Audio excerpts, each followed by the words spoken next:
lo mātou tamae o i le langi, ia pa ia lo suafa. Ia o mai lo malo, ia whaia lo finangalo le lalo langi pe ona whaia le lalo. E fuai mai a te mātou le aso nei o mātou mea ai tau mane aso. E wha mangalo i a te mātou i a mātou ansa.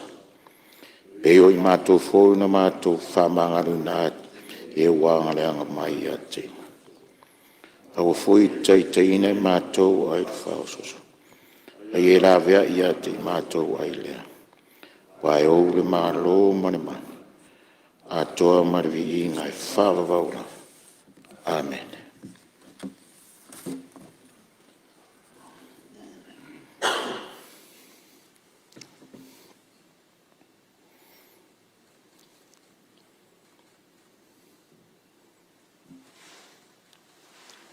Whaftai.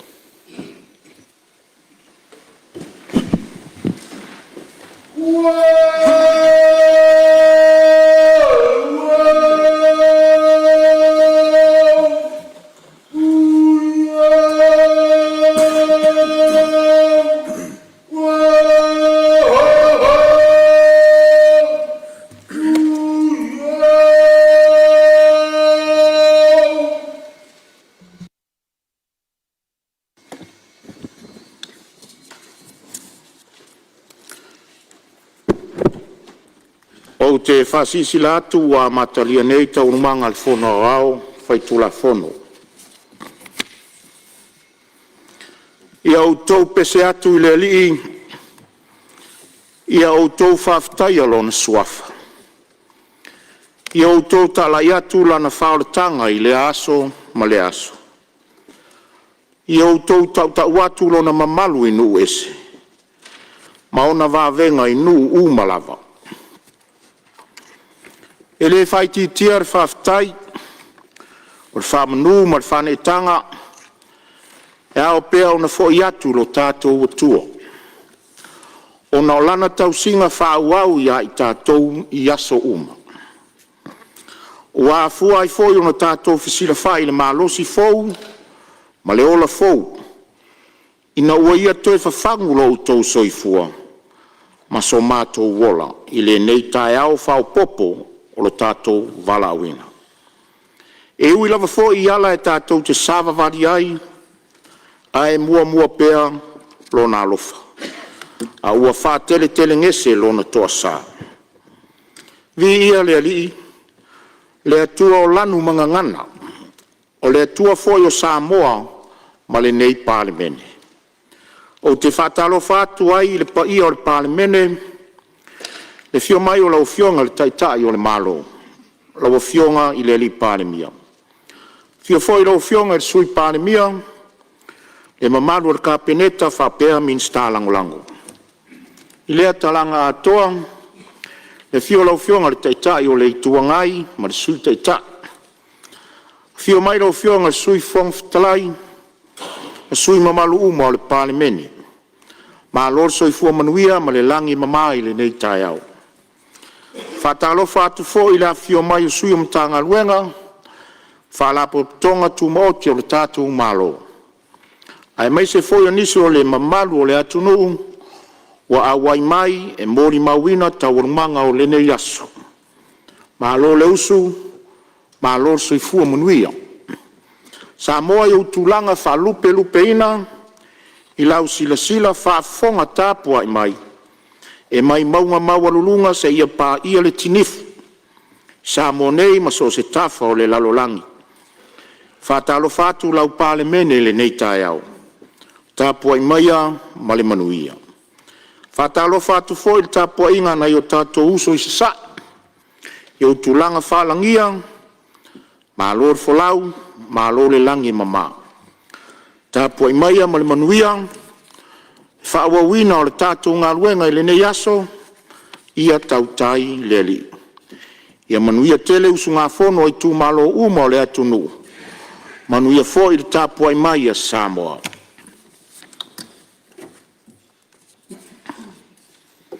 Tui nā tua pepa. Mua. Pepa le Palemene loa whelos fuluono, loa whelos fulfitu, numero fas fulfitu.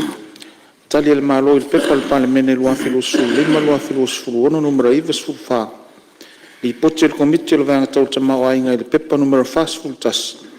Li poti fanto sanga fa tonga susu enga fa sa inisi Samoa lua fa lua lima. Ma le lua pepa le Palemene lua ono lua fitu numero vadu. Li poti fanto sanga le pulenga Samoa mo tangata fau mai moa. Mo le tau sanga fal tupe lua tolu, lua malfa. Falo lo fio.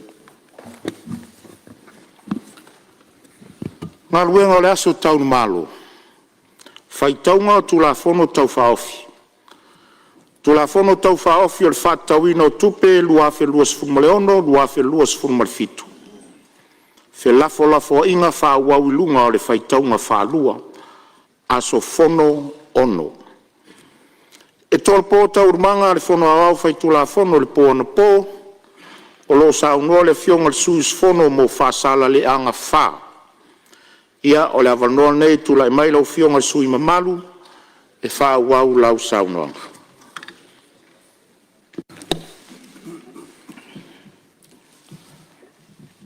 Mo mua lava o mori le nganga fa dai. Lau fionga le fonga le fono.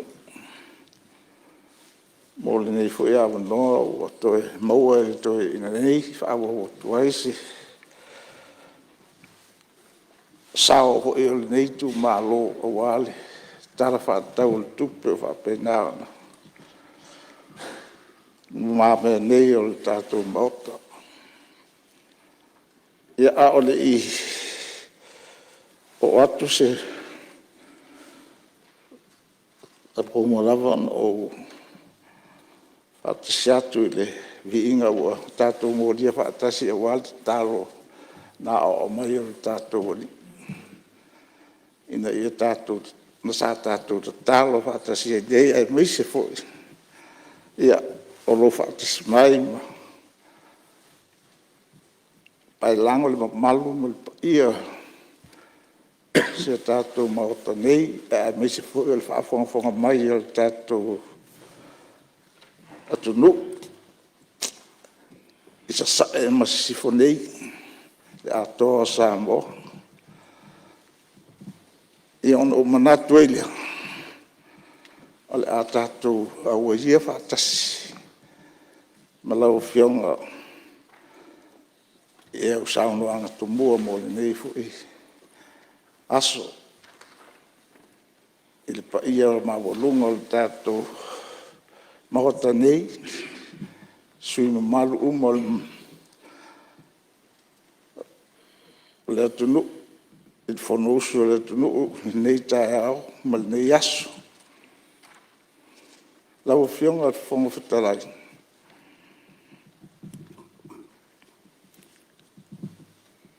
O te manatu fo ele toi umisi, manatu a o te fia pai atu isi utu malo se vai ane pai al Palemene nei ia ai mese foi o sui malu o tato fa atasi ai nei tae au o le au whenga longa pai al le au whenga longa al malo fa pe foi ia tai o tanga wenga ia fa pe foi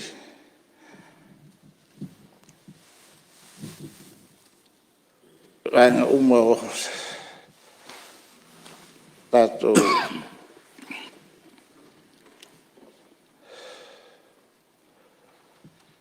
tau o e foi tau tuinga al tato malo e alai a wenga fa tino mole Matmia sia tatou o tunu le whenga alunga pa ia, le whenga alunga al maloma.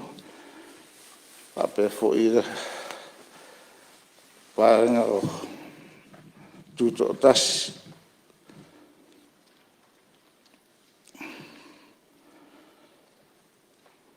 Ia, o te fia pa ia tu le whaafonga mai e se utu malo pele o whaasa leanga numere wha. O malu lava lea i le ainga. taulangi poto. Le fio lau fio suka ma tu ainga sa suka. O e lau fio tofa ma la ainga sa to fa lau sunga ma pu. Lau sunga suka alo pa suanga pa be fo i usoli ia alo seringa ta tau fa inga ma fa fitu ia va be fo ia sa ri ang pa ia la vale wa fo le fio to le form wa suanga la ta io sengi ma tu ftalai o po fa funga ia mi se fo i lin pa era fon lau ftalenga le pule le pa ia le Aso Lua ia ma le ngoa sa albuiang ia fa pe foi la fio le maulunga le to no li al fang ia fa pe foi la tangata matu lo tu fa el ia fale ang ali fa pe fo i no sal muliang pa ia na o si tu malo ia fa pa ia tu tu tapo inga fa te la wa o tu malo ia ole ainga la va tas ainga taulang e le tiri ainga si tu malo na tas lava ia o te manatu ai e fa te la tu tapo inga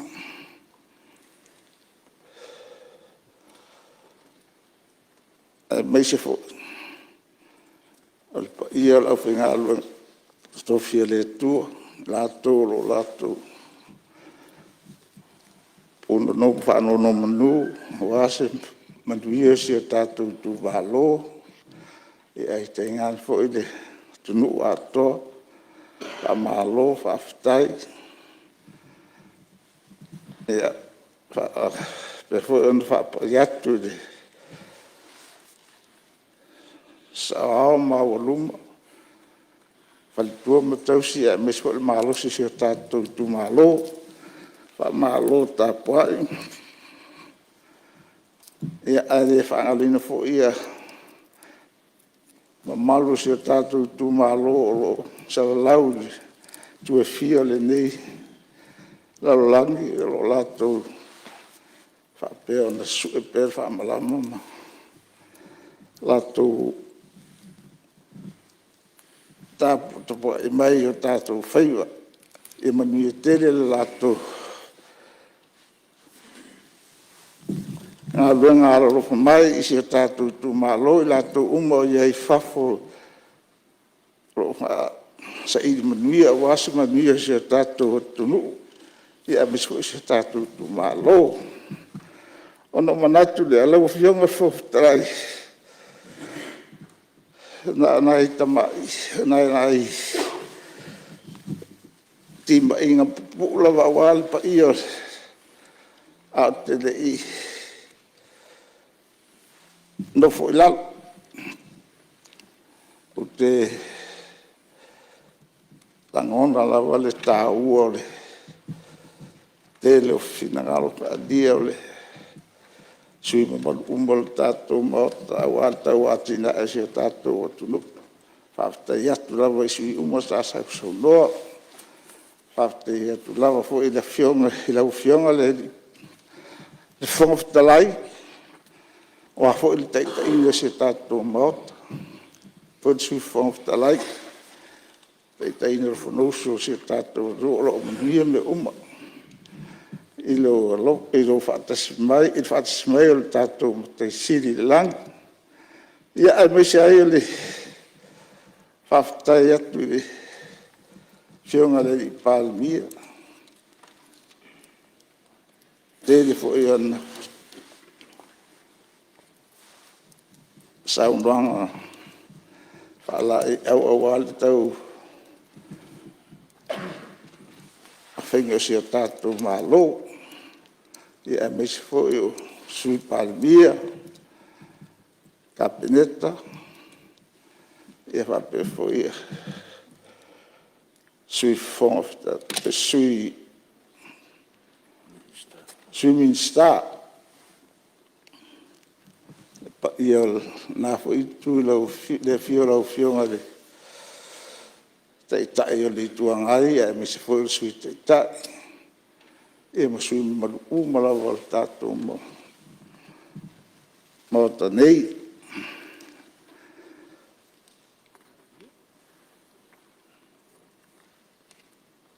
Nau fio.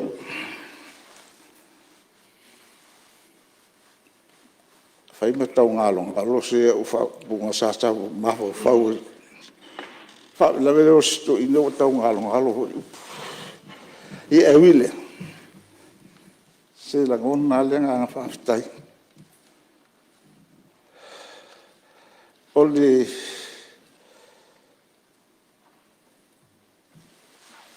tu langa le pe ona sauno e tato. Ta so tanga tato ma.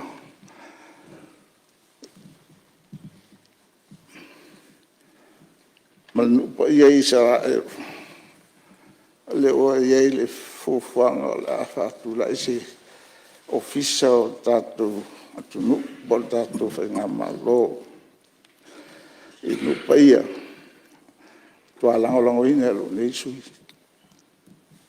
aftai mole le fofanga to fa le e to fa e tato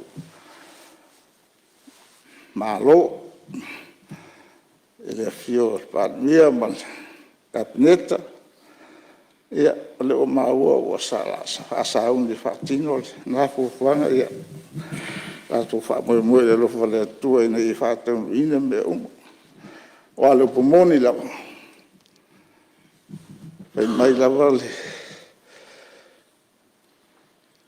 finalo o le tuana te whaamanuia ia I la tu o e whaamanuia ia Israel o alupa ia o le tu e te tau lan tatu au hei lewa e no tatu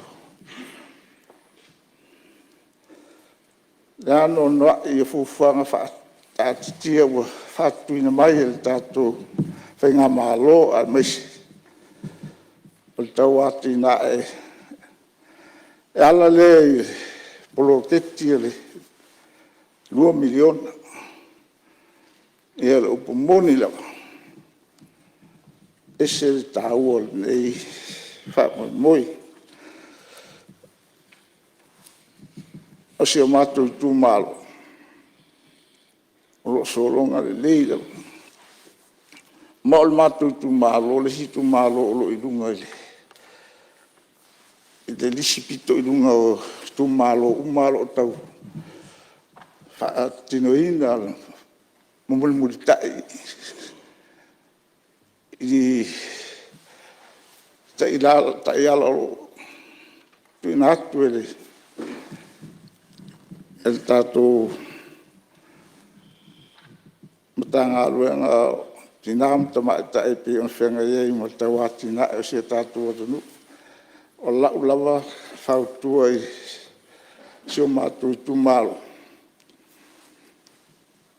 Tātou ngā lue whaatasi. Mo se manuia si o tātou tu malo. Ia tātou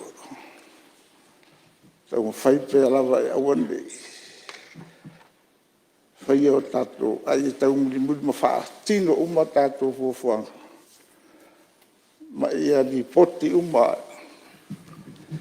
ma ina tusi ma ave ina ia pape na on so longa le lei ma ia manui ai si o tātou tu malo tangata uma o tari tonu la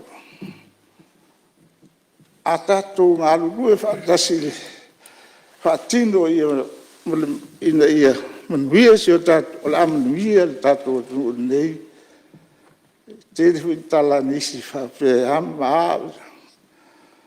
a o loo lava tangata. Tei tonu lava o le lumana i leo nai tātou tangata umalo, tu malo umalo, pe a whai tātou te ngā rurue whārasi, whātino ma, muli muli i whenga whaawai po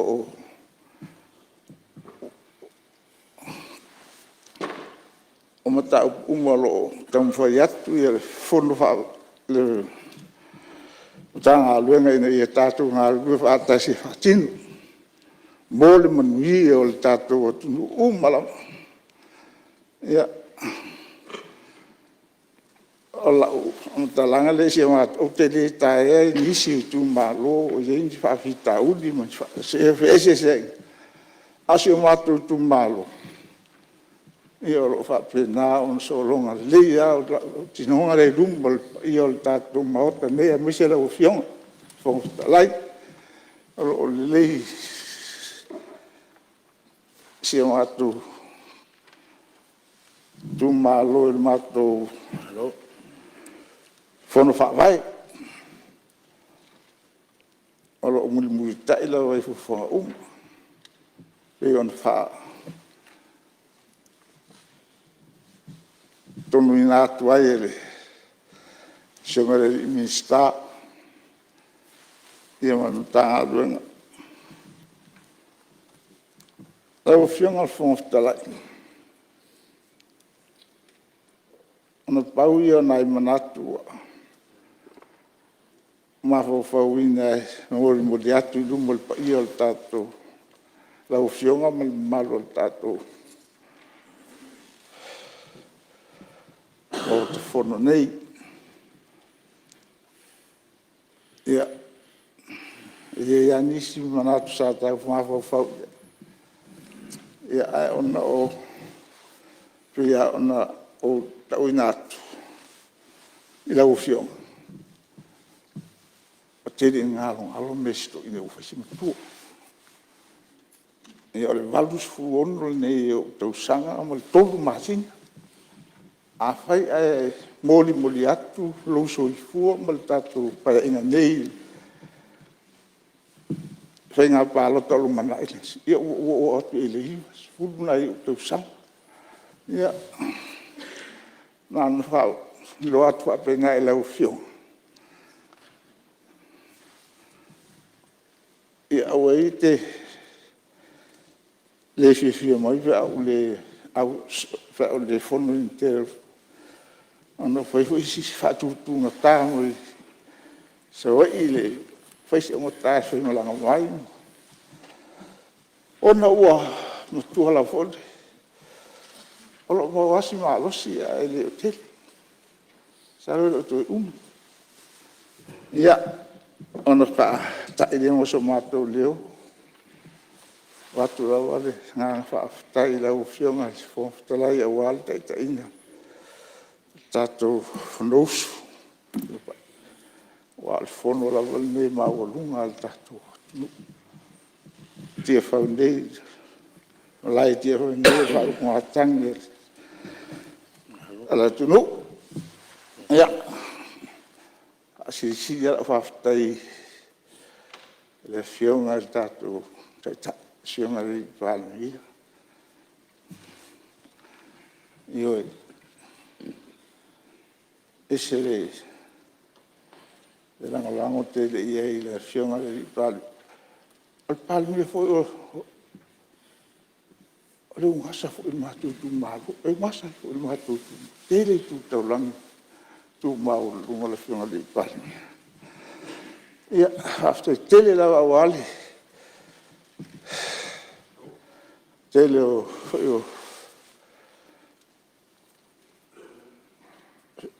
e tūle di umaro tamu whai a wase mani o tātou le whai au tātou mōta nei i o talo lawa toi ina nei i a tātou maua le ngāna ngā lua whaatasi maua tātou ngofu whalwhani ona manu ia leo si a tātou o tunu I ro tātou ngā rurue whaatasi. Ai a tātou e furi tua.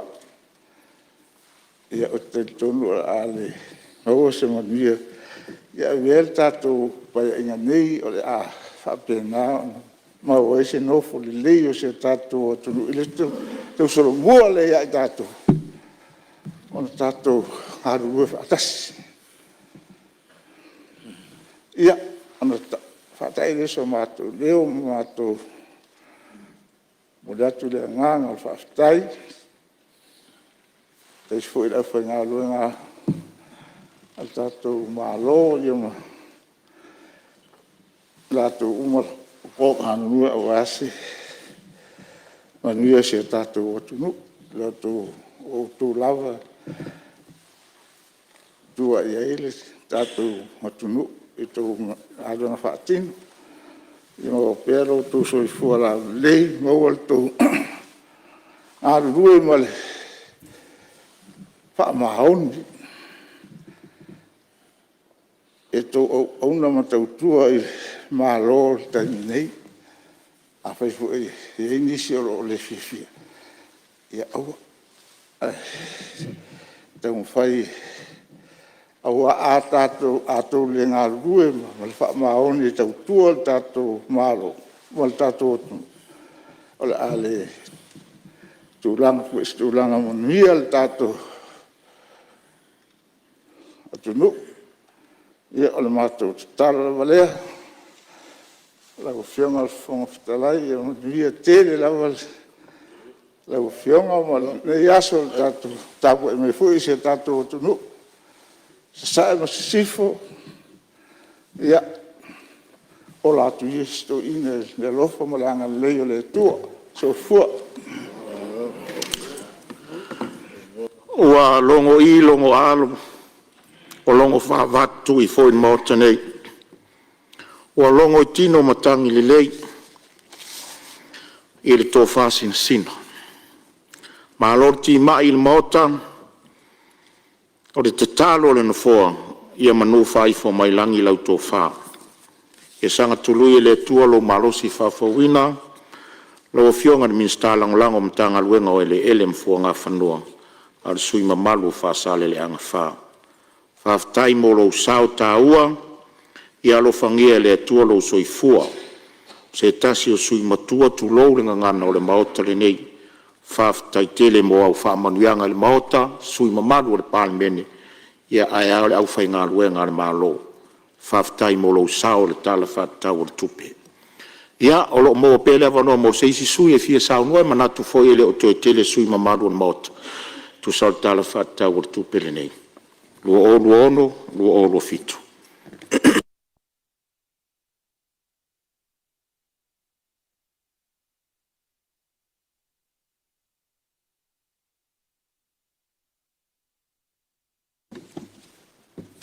Ia, pea tusa o whamaunga no fōa, ia e fōringa mai tō le taitai whono o le komiti. Ia mari taitai o le tuangai, pea whapesa o le whamaunga no fōa lo ia I teimini nei. Ia, o le avanole nei, masalo le taitai whono o le komiti o tupe maua matupi tong, ia e whai o ia I saunuanga o le mautai le aso, au whanga solo tatu tauruanga, marenganga whaloaro.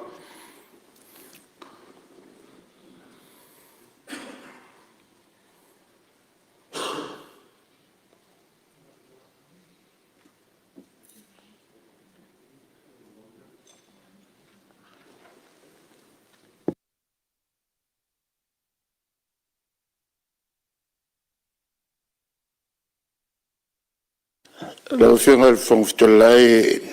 Ia, leo tu lai mai le whionga te teilu I tuangai sao nui. A whapea e. O lo wawanole nei, ia o te mole atu le whawhitai. Tāsanga atu mea nganga lava whaalwalo e lau whionga. Ua le tusa fo I le malosi o tino. Pe mwhai o sa whai ma whai atu lau tautalanga o lau tāsanga lea. Ia, tālo whai, ia, o le alea whaina lea lau whionga le te tai le tuangai, manatu foi wa leo to tusal malo si la fionga le tai o le tuanga e le ale a faina ne sa no mai le melo e fio mai ai o le ngang falo ya mo le atul fa malo ma le fa ftai e la fionga le fonftalai mo le taina le tato Fonotaga faafetaitele lo on sa ya a mezol tu avanoa sus fono malo le tautua malo faafetai foʻi le talosaga na e sitia e le tatou mataisili le lagi mo ana faamanuiaga mai le tatou maotanei o taʻitaʻi ia le atunuu ina ia taʻitaʻi mai loutou soifua tatou ola faauauai e tatou galuega e totonu o le maota lenei o le palemene o le fonousu o Samoa o te faamalo foʻi le fioga i le lipalemia ia faapea foʻi lau kapeneta e galuega faatino e lē faigofie galuega loo faafeagai mautou e le foʻi vaitau tele o faafitauli o faafeagai ma le lalolagi e aafia i lava Samoa o te faamalo foʻi saunoaga sunomalu o le tatou maota te uafioga e minista lagolago e lenā itu ia faapea foʻi ma matou nei lenei foʻi itu o le tatou maota nei o le palemene faamalo i le tapuaʻiga Samoa i ona tulaga faalupea tagata i le tatou malo e le tapuaʻiga i le amamalu o le malo suitofia ia faapea foʻi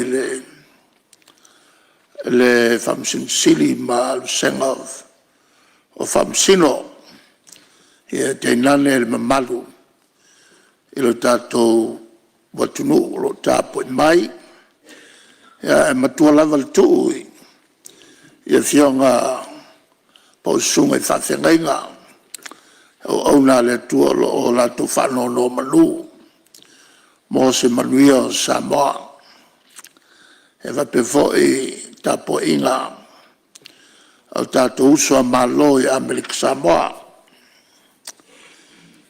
o le faafetai faapitoa ia te outou faaululuga ma tagaluega le au te matau o le fasfululuaini o le tausaga talu mai le faaiʻuga a le kapeneta e tausaga e afe fesalau o le fā na faatonuina ai ma tagaluega o galuega uma le tatou malo faapea foʻi ma ana faalapototoga ma kampani tumaoti e auai i totonu o Fonotaga nei a le palemene ina ia mafai ona aumai le latou fautuaga i le palemia ma le minista uma o le kapeneta i taimi e moʻomi ai auā le tali e manaʻoga o mamalu faipule o taʻitaʻi nei o le atunuu aumai a latou talosaga ia a outou faaululuga ma tagaluega o lima taumatau ia o le malo tapatapa atu iā te outou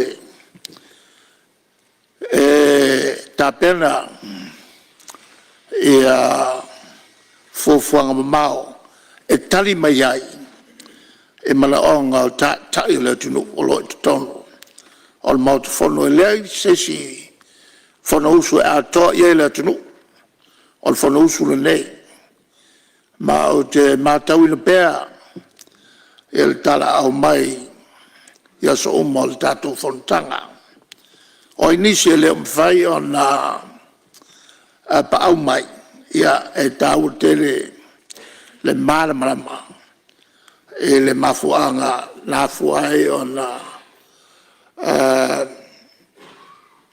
fatunuina fautuaina le fatati ese o auto ngā luenga ai au e mai le Fonotaga le nei vave ona tō sosani mai e le kapineta a wala tō a wamata upu e langa atu e whaipula le tātou mauta nei. O le tala le tupe. O le tala le tupe le nei ua whaingoa ina o le tala whatatau o tupe e whangai o iai le tātou malo. Ua iai uma ia fuafuanga whatever on ngā rurua iai le Palemene ma minista whape foi o tau o leo whai ngā rua ngā le malo wharurunga mta ngā ruenga. Lono winga e mwhai o na whape ua lava taoso le te pena ina o le tala autu o le tupe mai te tau an pasia. Aisea e wafoi o le tala le tupe al malo o lo fulisia ia e le maota o le Palemene mai te tau lava o na pasia. O le whaapopo atu a mātou nei i le tuangai o le tūto e titi na ona whaatupu manatu ma watu foi le whautuanga e nisi o mata upu e ono le taunu uai i le atotoa le whatinonga o le o ngā ruenga wa uma o na whatatau o le tulanga le nā e awala tuai ia launga le tuangai. E leo le whapea o le te e nā o na whau whautu atu i o tō tawhtafa pe talia, pe le talia a leo o ta oto i tono le Palemene. Ia whautuanga a le vaenga le nei se isi le sila pe iai. E whawhita au le whawhengai malatato watino.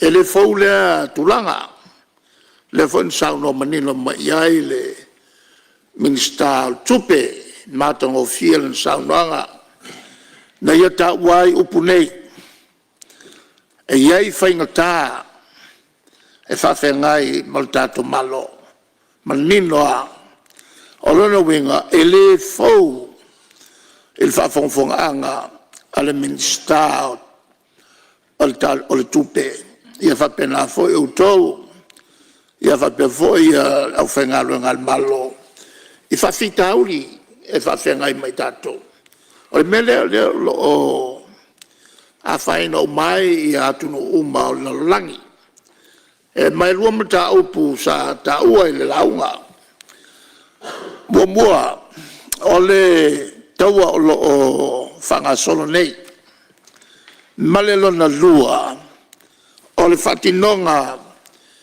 o ngā luenga e ono le atotoa le whatinonga ona e iei foi whawhita auri e tangata whai ngā luenga e ono le atotoa ia o mtaupu e le fau le nsauno iai le minsta o tupe malama le nei o ina fo ila le awala tuai mato foi tu lalo fatati atu ele kapineta ia ai pule auto Petalia, peletalia. Ai a ngoto le tātou sā. Ea, ele whai joina tātou uma, ai sā. Wa upu e lafo mai e le tātou watuno. Oi, o lea atupu whawela mea a wheo tono whanawhai, o tau, le tuangai. E tau fo in whaisto sāo, a vel whautuanga. Al talia, pole le talia le whautuanga. La foto ole pule na o na ole tulanga atoa lea e afuai o na avatu le matou upu o le tualalo petalia pele ai o na le utu ale faimea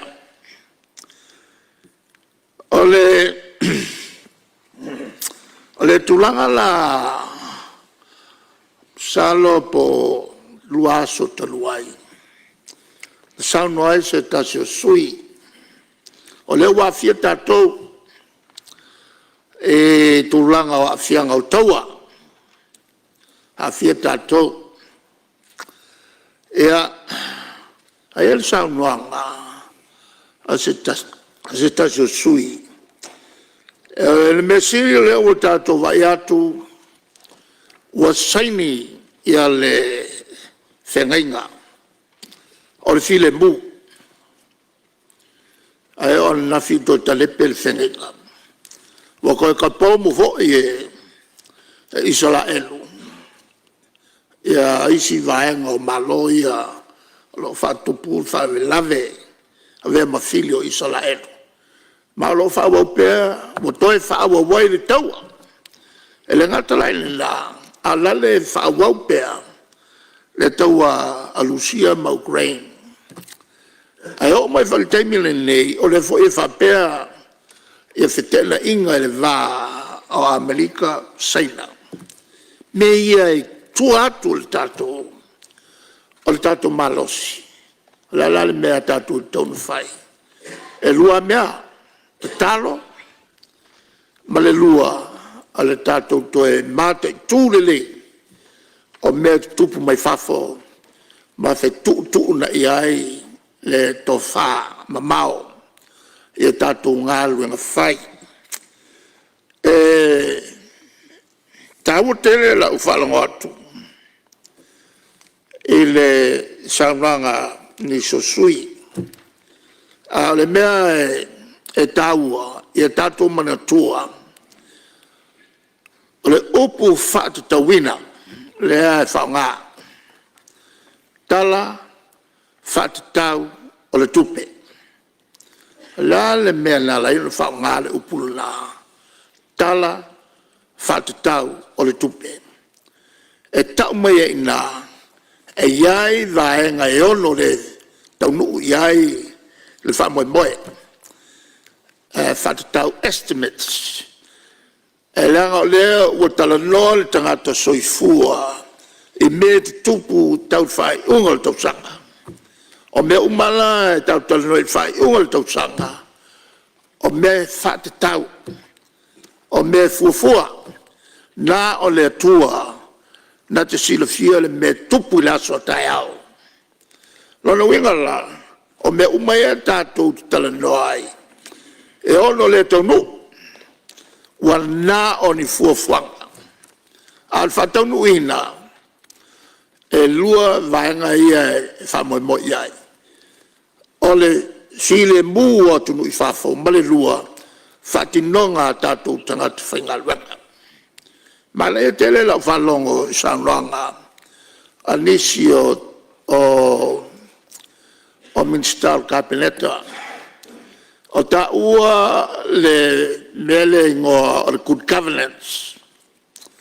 La le wingo le upu good governance. O le upu good governance. Ia manino me uma, le sa sauno ia e se tasio minister.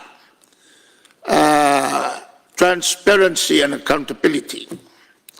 Ia manino me uma, awane ia e se mea whalatua. Lona lua, accountability o ni whale tonu e whai al tangata. O lo iai fuafua ngai lo vave ai. Le tangata o lo whamaoni. Taui, isa taui le lei. La le taui ai. Sii lana tulanga. Toi wha popo o le taimi tau tua. A le me tupu le tangata e le o perform. E taun whamuta. A whaila e le whaia le melea. Le ale matau mai a isi fo iulum tanga luenga. Oi, e la lea ka ale li le la ala vai kukuma o la fo koe point. Nai me ia mo me winga ia whaltangata. O winga whaltangata. Ma o te tonu o le service. Au sa au ngalue tonu o le service. Mo tau sanga e tele. E iloa uma e whaururunga o public servants. E iloa uma e public servant me whale tonu a so se whaururunga o tangaluanga. E tala no ai, fe telefonia, o lalare me whai. E o foi i se mea e whale tonu. E iloa uma o whaingaluanga al malo. O nalea. O na amata foi lea on te teva male la tou tautua. E te taun whasa. O i whasa oa. Whasa o il malo. Whasa o il malo. Mai leai se mea. Whale tonu. E mawhai o na la tia. E leai foi se mea le lei. E mawhai o na la tia.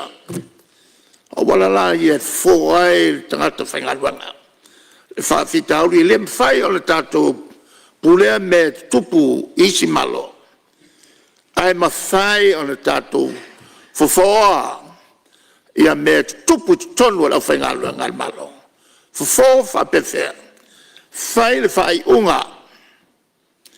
Whai le whai unga te taun whai. I le tangata e whale tonu. A vese.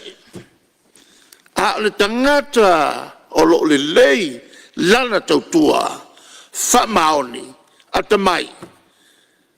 Whai sona taui le lei, la le taui. E rua taui. A talusanga toi wha wau. Lua o le si i o lon tutongi. Mena expect e le whainga luenga al malo o mea masani ai ale whaia loa o le tupu lo le o le whanga ule marie e le nga paila i fe telefongi ai al wakulo le o le whanga ule marie o lesi e lesi tala i atu e le whainga luenga al toa o le tula i mai lo le o whawhitau o le aso na o whamawai ai e la oa whailei unga le afsuia i malo. Atono le no fo mai nisio o pule. O wala winai la tau. E la toi fono ma la tau. O no le vave al whai unga e le steimi na mai ia te au. Tāre whawe al wese. Le steimi. Tuk mal ta vale. Ke le ialu mavis ta vale. Whatonunga foi na ele kapene tātoa. Nau tāusanga ina ni tūlā se tāpenai. E sau le tāli whae le so waka penga esi. E mena na mātu whaia. Ona o wala au ina ele o le fono a o ma whaururunga o mtanga luenga. Ma o whawhitai iai, ma o whamaruru iai. O le whatonunga wa mai tāle whawa walu ese. E le ai se teimi whapena fo i mao minsta. Le se teimi awanoa tātou te whiloa i ai ma mamori atu la whawhitai. E le tere ngā luenga le lei sa auto whaia. Ai pawa nei o la o whatuanga. O le tautua na tau whaia i a i mātou. Tautua le lei ia whaawau le whainga malo le fast. Ai sea, le anga a whale tonu le tautua tau te whaia. E a whaina uma ia tātou uma ma tātou whanau. Pe a whale tonu ia le tau ngā luenga, ia o tau whamaoni. Lea e sa whai mai nisi. Sa iai te tonu al Fonotaga le nāma la tau whamaonia ia upu sa au whaia. O lau whianga le whangwhitalai. O le la whanga na o launga wa umon whai. Ele nei fo i tū. O le whautua o na mato matau. Ia o mawalunga tele ia le forecast. O tupi maua ai maise o le mato te matau. O lo a ngai o mai lalo ia fuafuanga malo o mol Pasifika o la whale tonu ia o atu le mai. A lea ngai lunga tātou tupi maua. Ia tātou tupi maua foi wa over le piliona. He leo tai o na talwhengai tupi aru ia tātou paketi. He leo talwhengai ma tātou tupi maua. E leo mwhai o na maua. Ai o le mātou te talo, ia ausia, ia forecast ia wa mai. Pe o le melna lea mafuai o na launga atu le tu nei. Iai le mātou masosolonga, e leo no ausia le whamoe moe. O lona winga e le tualalo, tātou mātou tū, ia mawhai tete pēr ua whale tonu. E a whaina uma, tato uma, e le tulanga lea, e iai le tu sa au mai, e whapea, e le whaina, o le a take care, e le whainga fau lea ua iai, o le teams, sa pasia e lau kapeleta, e pasia ma le muswa, o isi fo i minsta, aina pasia, o le ale mea le team se fai, mo le whawhongwhonga mai le atunu, pāua le mea le team se fai, o le whatonuina le omtanga luanga, ina ia iaini ala tō masini, whailo le whatau o omi loa, tusi loa le masini, ia la whail whatau. Ai puna i tei, i le ofisa o tute. O nei loa i lea le whatau, a lea whai o loa, ma lea whai o loa. Mai loa ai e le tātou custom, official tute, tupe te tau le maua. A le tele ia tong fiti e whai e la tau. No walo te whatau, i lesi whale o loa. Ai umala whatau, ai lero o mia te tonu o le maseni. Ai au maile tu sili siti. O le sili maile i atea. Whamolmole pete mana o sili siti. O ulolo ina. O le la whaile tong fiti. O la winga o le whaile tong fiti whapea. E isi whale o loa. No whaila lei o mi te tonu la u whatau il masini. Ma mai la sui, mai te tonu o tupe e sau whafo. Wala lo ta wale mea, e afe mafe a wala. E whao ngā e la tau la u whai business. E mwhai ai, o la le atoa le tupe le tau on whamamau e le customs. O lana foi la le nā, e ono a siai ia le tupe mau mai teams. O le whautuanga, whamalo sia ia la tau o e asiasi. Ena ia i lo tonu, ai mai sea ia le telo compania mai fafo. E ata mai tele, i le mele o le whai o tong fiti, ese e ono le mawai e le tulanga atotoa o tupe e tau ona maua. Lau whionga le whangwhitalai. Ole ele i whengai tātou mani whaelave tupwhawhose. Le whainga malo tātou le fast. A tau atu le mele i le ano o mau whaelave na tupu matou. Ai si le fia. Ele umi o na sasa la tunu. Ele ofa. Na matua whai nai la tunu atoa. Sfultasi masina ai toe oso mai ia le whalo na lua.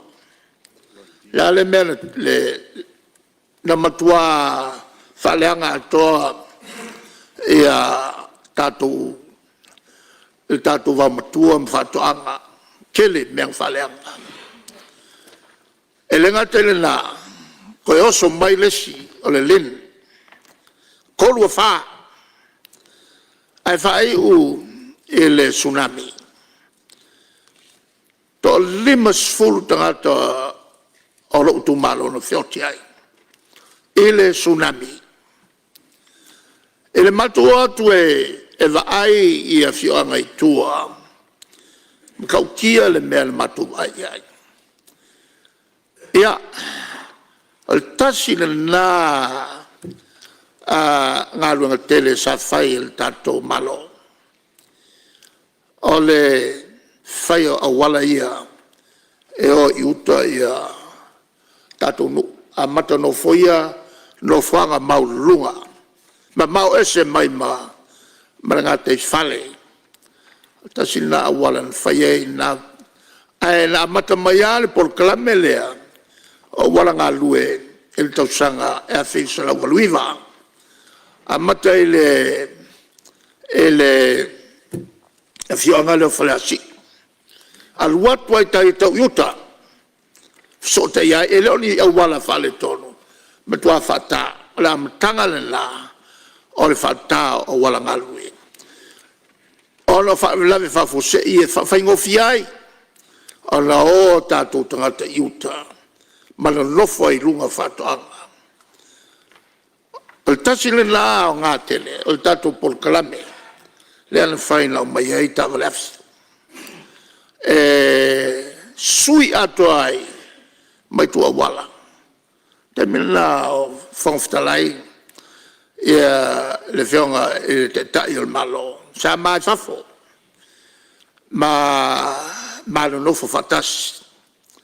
Ma whawhengai mai lato. Lau kilo aku i, e o mai i le savali te te. Hau kilo aku ka, e loa kua e le kea mai male waki. Le savali te te o tangata. E auane i te tala ina le tulafono. Aina whaia. Ona o talito nunga o le malo le teimi lea. E le ona sui a wala. Sui le tu le wala fio ai. Ina ia mawhai ai o na au mai ta walaf. Mai Australia ma New Zealand. Ese le me tu ai ia whauri. Lea la ua mawhai o na mawai a wala tangata toi whata ma wala. Whaingofi ai o no Utah. Sa malo no foi le tu le la ma le fionga il pardia. Ma tilo i le ano te o tangata a o whonga whitalai. E le musumusunga le musuma e ata. O le kui kualkamba le pui ta ua. Lai ai a muli ia e whio ai. Tonu i ma la o malosi ta mai mea. E ono ta whana mai e ta ua. Malo no fo male le fionga il Palemene fa foi o ma mata e lui tau e fa fengai ma so se tai o le malo na vela o fa salonga o ke le o te manatu ila ua fisiringia e tele fefe na vela o tali tele fefe me fapea ua fafia ona longo mai au leo o lau tali a faia o te se e paufa e tusa ai malfinangalo le atua i le teimi na fausia ia o le paufa e te oti ai o le paufa i lava o te oti ai o le mele o te le popoli ni mea fai me tangata ia te o fafitau i foi na e le tomateo le fafenga i malpalemia a wa tatou uma e lea mata i o mene o malo e iai pea fafitau di e fafenga i matatou matou iai i nei mea uma sa fai i o le valele fafitaia to ina o to famai i tia sa fionga ia vaai fionga ia to filau le fionga ia porte lao le fionga ia lo foi porte lao le sa leo la to uma sa matou fai tonu fata oto uma meia mo le manuia lautele o Samoa e o mai e le afen se lava luiva e te oso le tsunami a walongo mai a taluai ona ua tulai mai le tamau ainga o le malo o stulanga maulunga o le ave ese ia Samoa mai le lisi o tu nuu matitiva least developed countries taluai o maulunga tele tu be maua ale atu nuu weyai o le valuiva na longo maiaia o le a el tato ofisa o hai komisi po o le ampasa i New York ai tu pulon fa lea o le tsunami ona te tau mo fai leo le malo ona e iei fa manuanga i maua mai e Samoa pe atu mau pe tatou i le lisi o tangat o tunuu matitiva ona toi ave i le tatou al tatou ampasa al mtaupu o amtoa setback i le malo Samoa e ova e le fa se lau miliona tala po le lima se lau miliona tala pe silia tu foi le afaina o le faleangaina o aseta o awala fale fa pe foi ma le vamatua e le tsunami na talia e le malo o fatasi il tal sanga to tu wai tato i luma mai le aso mo mo ya nuali luafe sufa a le vai tai mitonu le da fai fo ya tato fai unga ia o le swinga le o tavalaf e na ia so swani te ma ainga Samoa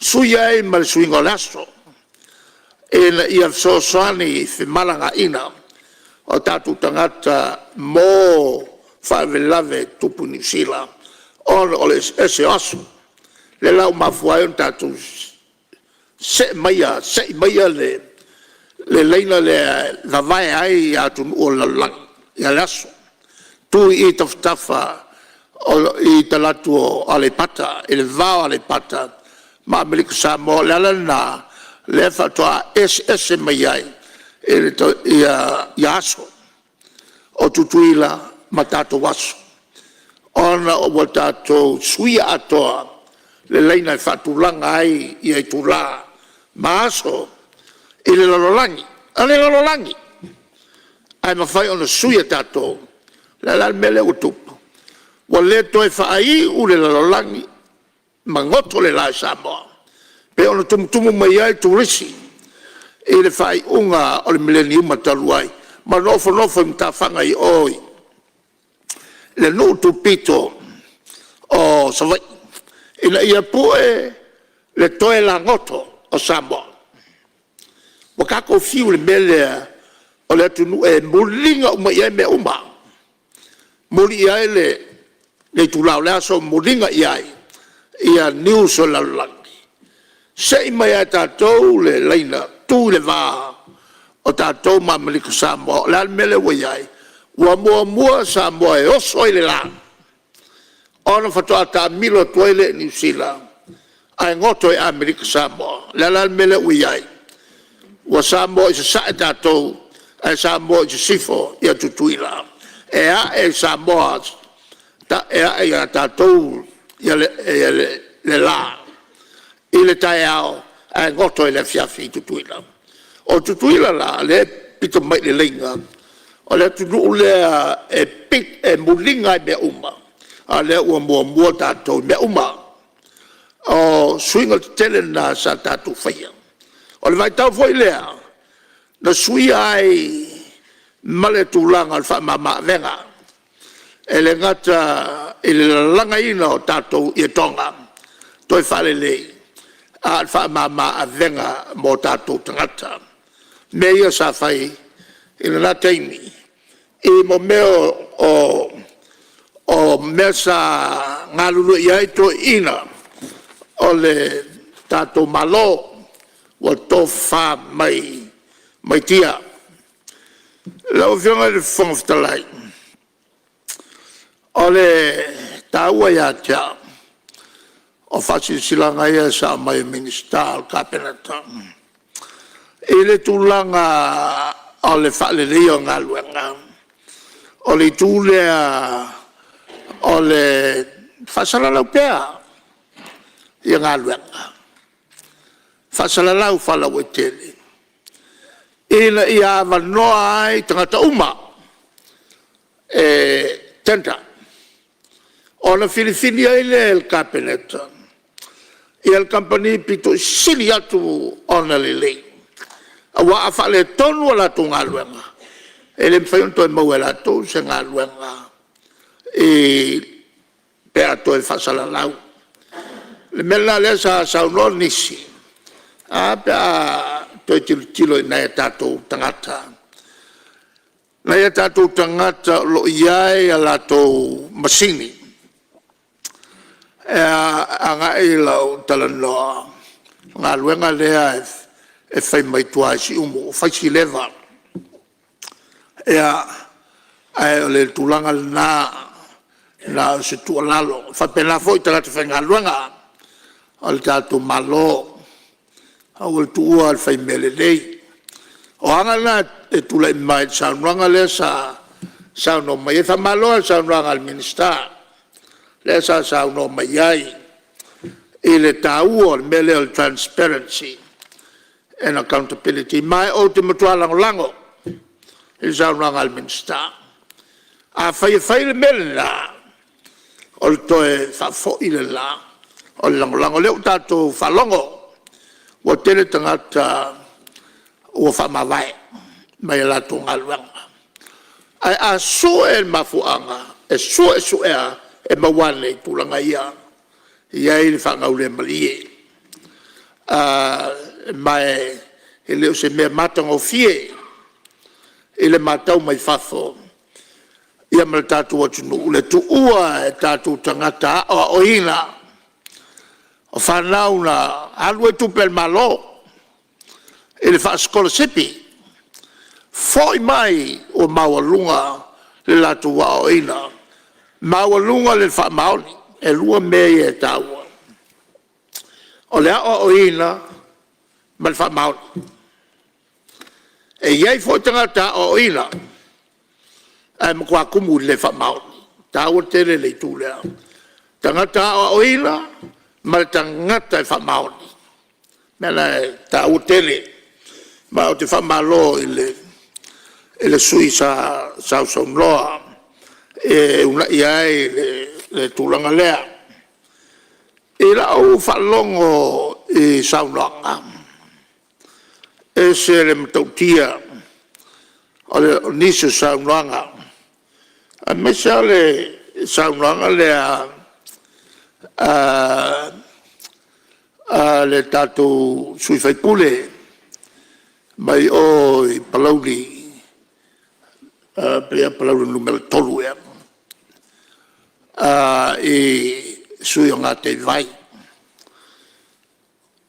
sa au whalongolongo le rei e saunanga tasi lea saunanga tau tele tono le motal nei sa ia tala noa ai i le tulanga o lana i tumalo, te malama iai. I le mele o le whaongaina o mo meo vaila au ona o le leanga i o le mele. Am whai o na taofi o tau, e le malo o le mele, tau tele. Ia awai nei, ia taofi ai, ia le vaila au ona ma ngoto le ele. Manga ia toi samitasi le mea wa fainai ia vai o lo tatu feinuai a fainai fo il sisio manga amu ua pepe ele ngate il mafalfala o iai ai fa pe fo i mawaila awia mana ia la falongo ona alwa lolea le tala no il telefo io tau mafolo mau mai ai. A tula ilo le Palemene. Tau ia saunanga le al Palemene. Sauno sao ia il sui. E tau ona whaonga le vaile na o le tonu. E tō tele i la tau sa la whai on whainu mai ai. O lo tau sa ili le vai tau mafa manino ma le saunga le mo. Ala alu fa mau i le sami. O le tali a le sui, ia tatou whenai. O le tasi lea whautuanga tau tele ua mai le tatou Palemene. O te matua whatau ina tele. Pei foi la ona whai e vailoa. Lea e a fo e tu ai e lesia tātou atina tele mo le tise malvai le la inu ai to tele fasale anga ai a fa popo tu ia malvai le siriato on tele o le matua son tele le mo tātou te tele tātou tangata i salafai le mea mo le silfia el tātou mautele nei a o iai ia le sui fo'i o le vaenga le lei. Sa ma whaiai o na tala noa, ma whaua i lo le awala. O le awala piko sinil ngain ka waka. I whai ngā awala i nā. Toi umi. O na le anganga le tātou whai ngā malo nā taimi. E umaloa. Ona whailole o te whawhenga i tono a male mea o le ngatai le awala. Sa te le ala i a whaitionga le whai le minsta. E le nata i miwa umana whau le awala. A te iwa to e te ena e le whianga. Ona o whatau e la tau e manatu nisi o le a whaina i le vai. Nā mea le a whaina i fu le vai.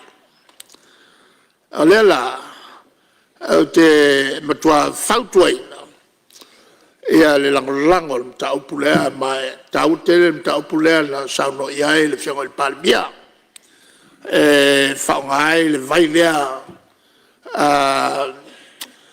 na sauno iai ia palauri le sui mai e palauri le whiongo le whongwhitalai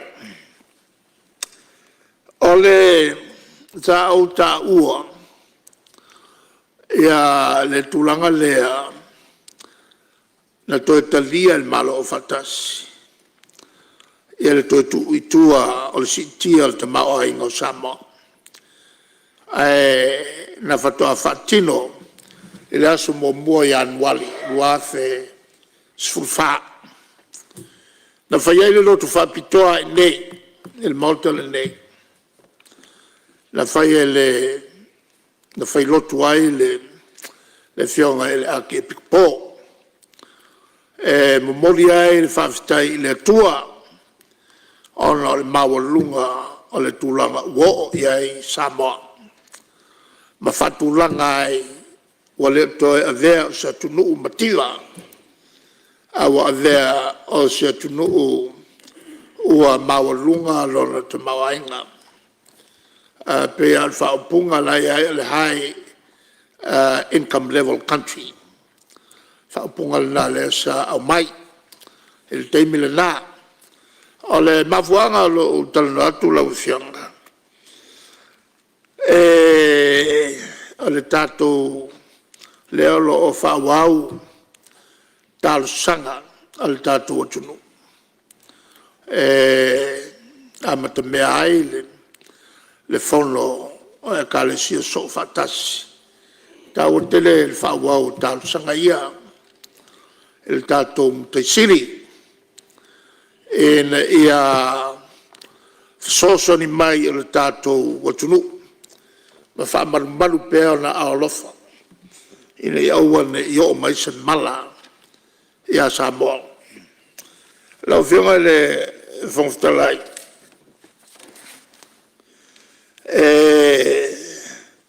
Au te whamaruru atu. Pea whai o te toe taua nisi o vaenga. Al vaenga lea o au mai. Taua tele le tūlea. Le au mai o nisi o tātou mauta le malo mai tu sivi e tu i tonu o le tātou O te vailu peina le saunoanga matango fia lau fionga le teitai o le tuangai. Salo foi o le maua le pai o le mauta e mai se le whafonga tāpua i mai o le tātou atunu. Ia o lo tu atu lava le avanoa o la fionga le teitai o le tuangai o lo ngai le malo. Pe fionu tau whafonga mai ma mātau le tai au, se tasi foi tau le tai o le mauta. Ia o le anganga lava na o le whongwhitalai. Ia il manatu o tātou o le tātou taimi manava. Ia ai sila alofa mai foi la o fionga le taitai o le tuangai ona o le tātou taimi ngā luenga i ngā lue le nei aso. Ia mare tau mwhailava e wha pupo o le tātou Fonotaga. Ia o wha au ngase fo le nei lua vai aso. Ia il manatu. Ia le a wha uma le lau saunoanga mātango o fia i lesi 5 minuti. Pea tātou toi taliu ma le tātou malo longa o le tai au. O te whasisilatu ua whatatia ese tau manga le fono au whaitu la fono mo lana malo longa masani o le tai au. Hello.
te whasisilatu o toi amatalia nei tau manga le fono au whai tula fono.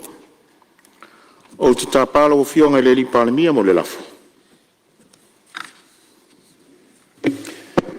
O fionga le fono fitalai e le whaititi a pēr le nganga whaftai le tua.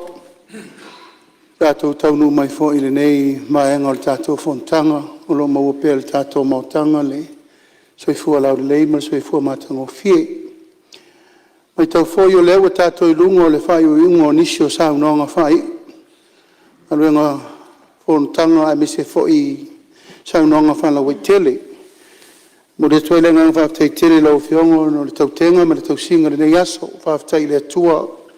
Mai fal tino to sil soi fu tato Palemene afta ia tu fai lo tu sil fono mal tato ofisa mol tapenanga ai vo tu lai e fa tu watu le lafo ina ia fa tu mawina pea a tato temi sa tato ia na nafi ana val tato fono nei le tu la tasi malolo le tu la tasi a tato tu tawa fia le tu la lua se ia le tu la valu ile fia na nei Aso Lua le po ata u manga lao iei fila flofo inga ai amata alo iei loa le tali le malo Aso Lua I tau manga o le anga I le tātou Fonotaga o le lafo le lau fionga le fon fitalai me whalalo.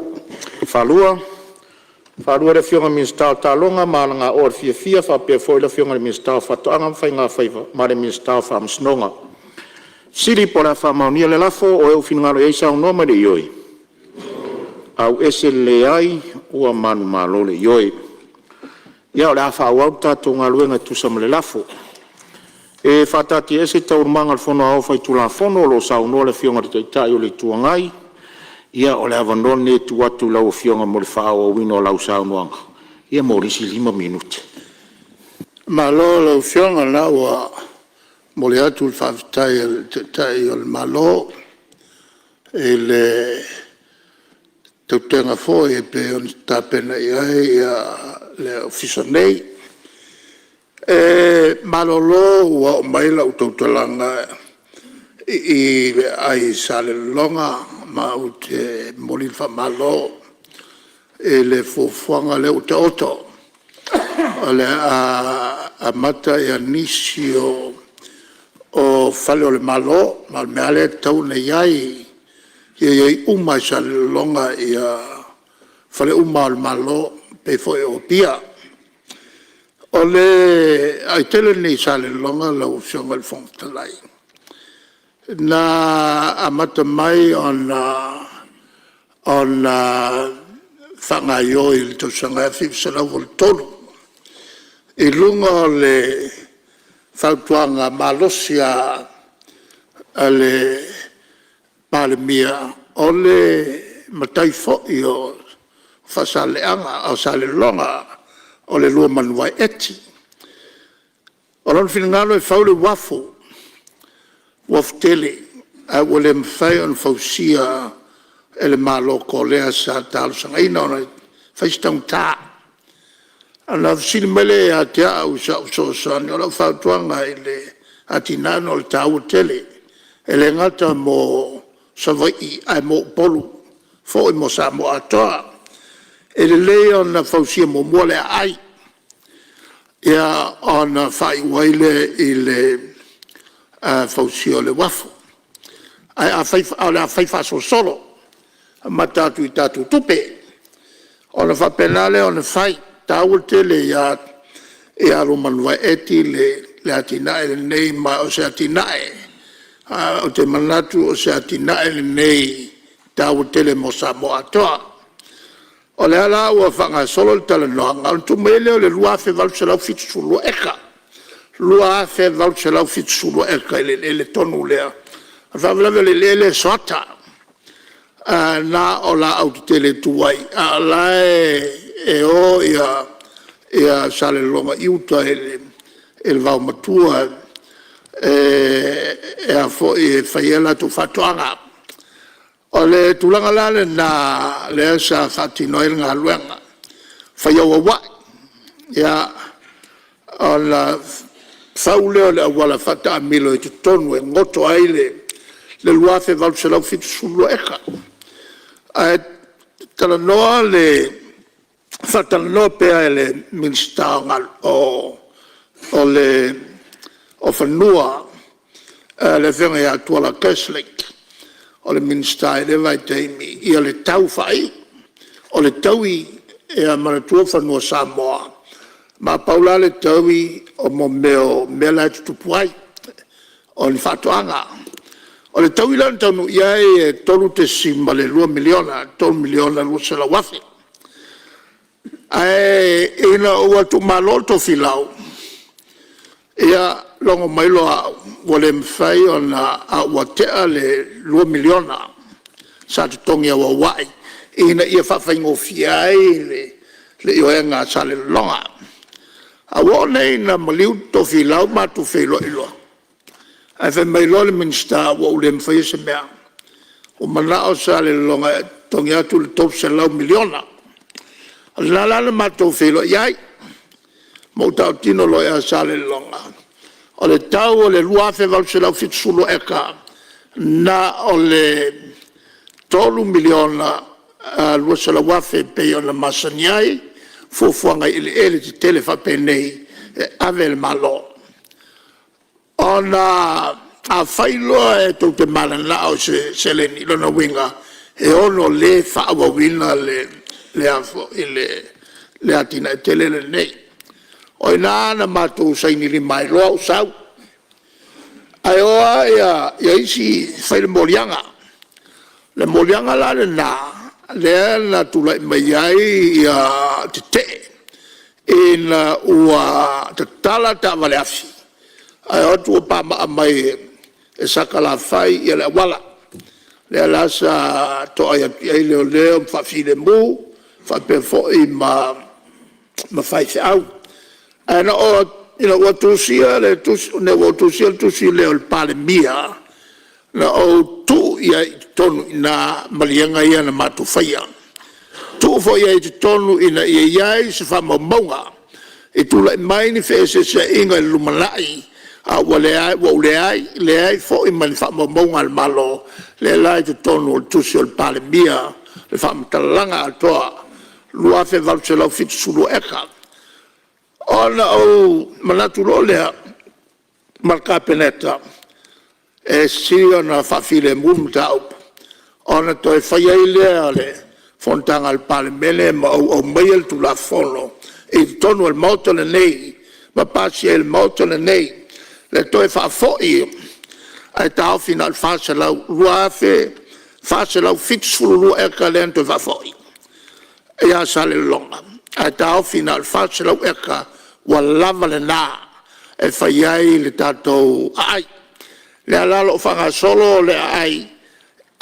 mo le se fa velave tu le mai le alalo na o tu si ai ma fa mo mau tu si il Palemene na le fase lau eka le lai e a fo a mo il malo a to fa fo uma ia le luafe face la futulua e le fioanga le ala o te falonga atu e la se singa la fionga le steini o le tala no e il mtau puale a o ma no fa mama la ma ia to mai fo ia te mulmuli o lo fai le ai o le fa vai ai mana o la lato pe mo fai o le fa liu ia le mele e le ma lato fanua o mia sa loto le vainga leo toi fo yatu o le tali e le mfai le nana fai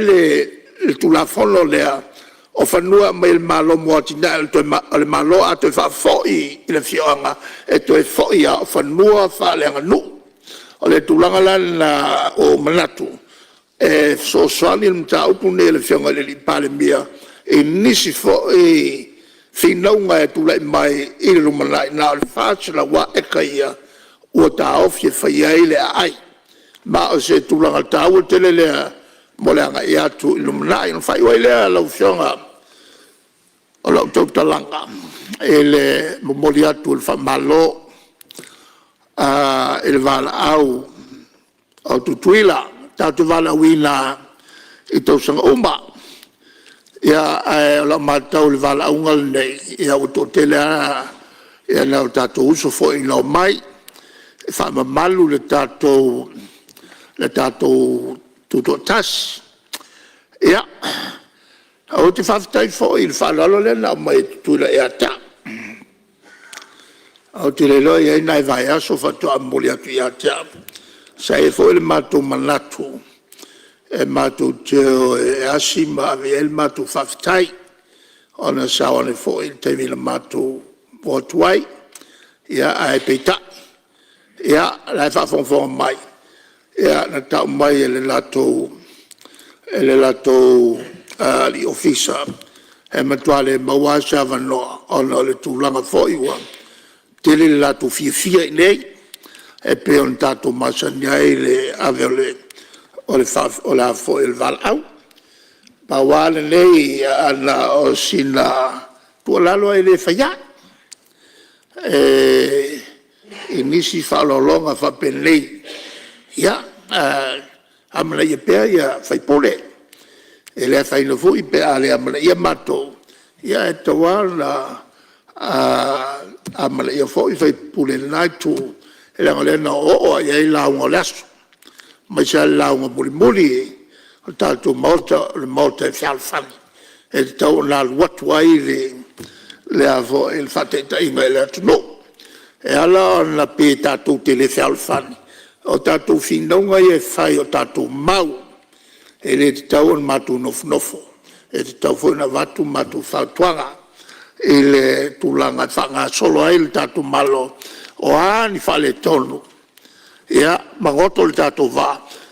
Ale tātou ngoto mai. Nei lo le whiau ki oisi. Ai sa oisi. Ia, lau whionga le whongtalai moli atu whamalo, to e moli atu whamalo. Lau whionga i lo tua wanoa. Ia malo on sai. Ia, ai manuia tele a le whangasolonga le tātou Fonotaga. So i fua mai manuia. Ia, whamalo whawhitai saunoa lau whionga te tai o le tuangai. Ia manatu arno fua ia ua whaitasi le tai au na whalau mau tuang yangi. Tu sai o le. Ia, e eise ia o whinangalo ai palau li lua e tu sa o le. O leo mai al saunoa ngā le tai o le tuangai. La se mai ngai te lai no talo atu pe mau se a mano no le sa fe le usunga fono le ni tu malo le saunoa ngā matango fie le whionga te tai o le tuangai. Ia se manatu e. Ia pe a mo se a mano la whionga le whongfitalai whamon mo. Ia o lo ia nei te o ia se mea e te fia whaasa o saunoa ngā al saunoa ngā i o matua tu mawalunga e whawhitai le tu malo. Ia se tu atu pere avanoa. Whawhitai la whionga le whonga le fono ia onai. Nala leo talo atu i lau whionga e tu sai mtu la fono tu mau. Sa le se manatu e whalave lave le saunoa ngā matango fie le whionga te tai o le tuangai. Tumu le ava ma le whaloalo. Natu lava se isa au si le saunoanga ia onai pengi tau leo foi na feali sunga fono le nei tu malo ai misi o le whaafonga ta po i mai o ne nuu ma le tu malo i tu langa na nga ia le saunoanga ma le whaafitai e moni mwha maoni le tu langa le ile o ken o le wato wha mai tia ia tua o le nuu tamari ima whaila unga sa la to wha ma ite le tu la fono nei le vaila au ono le nei le tu o le pue matapue mali o li o le tāua o le suavai. Ona o ane lea i le tūlanga pe o sa fono wha pi i eire sa unoanga matango fia le taitai o le tuangai e tuso le tua lalo le taitai o le malo. Ia pe o i nā le tau o vatu ai sila ngona. A o le i o atu iai e wha fetai le wha tō whala inga le tātou malo ona o lea sa whaia ti na eile. Mātou nu ina ua tau la langa le mta upu lea. Ia nisi fo i o tamari ima faila unga sa avea matofi o le tu malo paia inga fo itaruai talenga ya tia fa muinali unga e mesio te inga le fionga ta yuri tuangai male lai tu al mauta sa ma fai ona fatino atina e mato waso vai fa la lanu fa malu watu fa fonga mai al mato so mato nu male tu malo ia ona wale wo fai tau ese tutuila ma ape fatia wo sola ma fo ai ona ia tu langa piona fe sa noanga ai mori sila fiele na o whionga whonga whatalai ma tātou maota. O le mta upuri nei le sua vai tonu o le nuu, tofi mare, o le nuu mare tu malo. E whai asi maale ale. Ai whawhitai o leo wasa unua manino ia taitai o lea tunu e meisio le taitai o le tuangai. Ia, ta oto mairo tō whātua tuanga. pea ona mātou tu ala lo atu I te whatia wa sola. Ia e maua manatu. Ia ona o le wheiloa. O upu fo ia le atu nuu o le taima lona taanga o le lou malona fuata o le taimi mani me tupu ai. Au te manatua ia le tu atu le vai maunga. Sa ia le afio anga e to ina tu o le nuu. E ile si tu la fale na. Lua tau sanga o te amale nuu. O le tofia ala o le mea tau ave atu la fale. E anga I ave le tupe le tu o le nuu. Ave le tau maftanga. Ave le tupe. Ave le tau maftanga. Fa amboe moe lo le fono le la so. La e tu la fale le fono nuu. Ia no fono fo le stu la fale mapuno ina wo o le namta upo fai. We fa persa no angale. Male tu. Peta lenga le tu o le tatu nuu. Ia o le mta upo le stu la fale le o leva o na te amale tatu nuu. Ia. Tato ma fau pe ile tu fa pe na si tu ala lole o le fai pule o palauri lua na o se fofonga o le tu malo manu a o le tu ala tato ma fau pe ile tu a wana o le tu na te fai me tato te ofo vai fa fonga mai se o tu malo ia tato wala fo ile tu le tatalo malo yo ngata tai le tu ngai malanga ngai tu mu fa lo le ma watu la no liwa tu solo finangalo nei me ane tu atu fo le avano ia walua ia u sa no ngai tu solo tala le tupe ia o le homework na o le tamali tu malo a fai we fa fonga mai le wa matan se atu malo e tu sai ona o fa monianga fa natura ia o le talo atu ia e tu malo fa tu e lo tu malo ia ave o me fai te toanga I le malo ia wafa manuanga nei ai faftai ia manatu level no foi fautuanga foi fionga te tai ole I tuanga ia fa malo sa no pe ano fai atu ia wafa tasi tai au nei fale mo tuangiang fautuanga foi mo le malo na ia o nei ngoto le va maleuta malo ti mai malo la pitai sa no lava e popo ma a pele ai le fai nga malo o tu nei le foi faftai to file o fionga le tai o le tuangai mnatu lea ia o se avanori nei o le alafo atu le tai fono ia o le komite o tupe maua ma tupe tongi o le sui muli fo le o le saunoanga tu sai o le tatu tala le tupe la alafo atu le fionga le tai fono o le komite o le aso le nei ua fai e leli tatou te oli ma fia I ai Tulauna le paia ma le malu suis fono uma, o le fono au fai tula fono Samoa. Le fiolo fionga le fon fitalai, ai fa pelo fionga I le sui fon fitalai. Fiolo fionga le Palemene, te mal tato atenu. Le fionga sui Palemene, le malu le ainga kapeneta, ma min stalango lango. A fiolo fionga le tai o le tuangai, se tasi o tai o le Palemene. Le sui tai, ai fa pelo fionga I le saufapito, ma le mamalu o sui o su fono uma o le Palemene. A fiolo fionga le fai lautusi, o le ofisa o le fono a fai tula fono, ma lau au fai ngaruenga.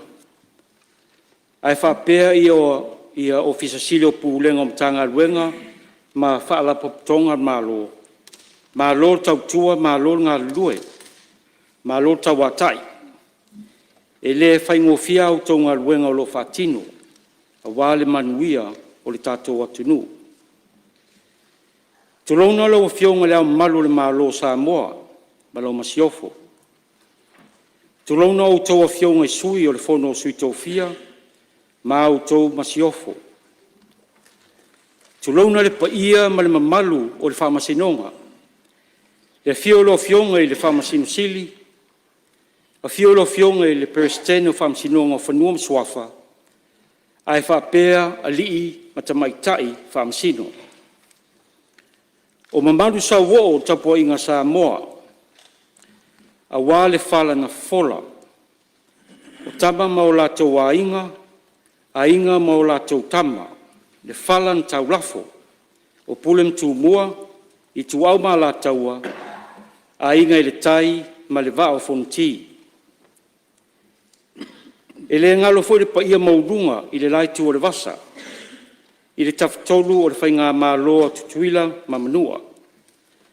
A wā le whaale le ngā fulu, I le pa ia o le whale anga fulu, ma le manua tele. O Samoa mamala nā. Tā rorola i o tau sām whainga e le toi au talaina. A wā o sām whainga mai le vavau. E o i le wha vavau. Nunu atu e whaatini o tau sala. Lau e whionga le whonga fitalai. O te whio o atu i si matou tu mālo sa lenga mua mua. O te whatalofa mauwhalofa atu i le paia mali mamalu o le tatou tu mālo sa lenga mua mua.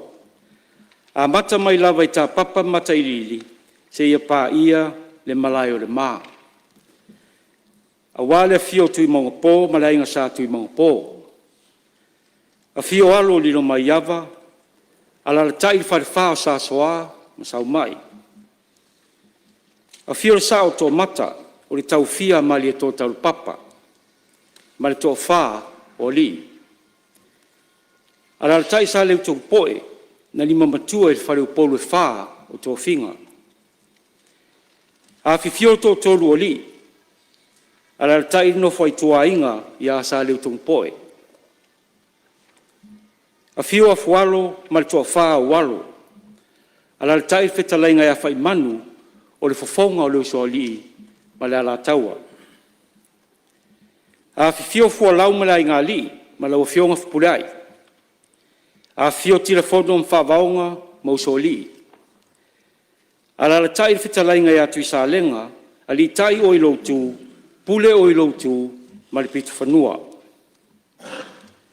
O te whatalofa atu fo i ma le anganga whaaloalo, i le paia o lau whaingaluinga tutofi e le atua, ma au tofa le tua. O loo whaafale le malu, a wale tau asuino le vai o leola, i whatawhai taulanga e fia, i totonu o le tato i tu malo. O tau pa ia mamalu, o le ale o iese leo o le tau au auna. A wā o pa ia mamalu mai lamtanga, se ia o i le ngata anga. Nunu atu ia whaatiti o manaia. Whaftai, wā o tau talom tapua inga, o lo manuia ai lusu ngā whono a le tatou tu malo. Whaftai tele i lau pure tō, o mawhai e ono au wai Fonotaga Samoa, i le malae whautu ngā tangi tia whau nei, e momoli e tau tō whā, a wā upu whai o malo, ma te talo whai whaatasi, mo whamanuianga mai le atua, mo tātou tangata. Lau a whionga i whonga whatalai, e tau tala ma le whaaloalo, e vea i au, e whai masui o le tātou komiti o tupe mauam tupe tongi. O te tau tala ai i ilo ilonga, ma sa i lilinga, sa whaatino e li rua vai aso o mawai, e tu sai ma le tula fono tu mau se lau fitu lua, i matafa i oi tau ave a le komiti.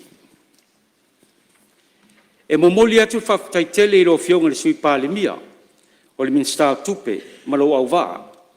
Mo se tala whaatau tupe le lei fuafua, mo le nei tau sanga whaare tupe, e whaatau nuu ina inga luenga mo mia, a wale ati a ina o si o tātou atu nuu, a fio anga, ma o tātou tangata.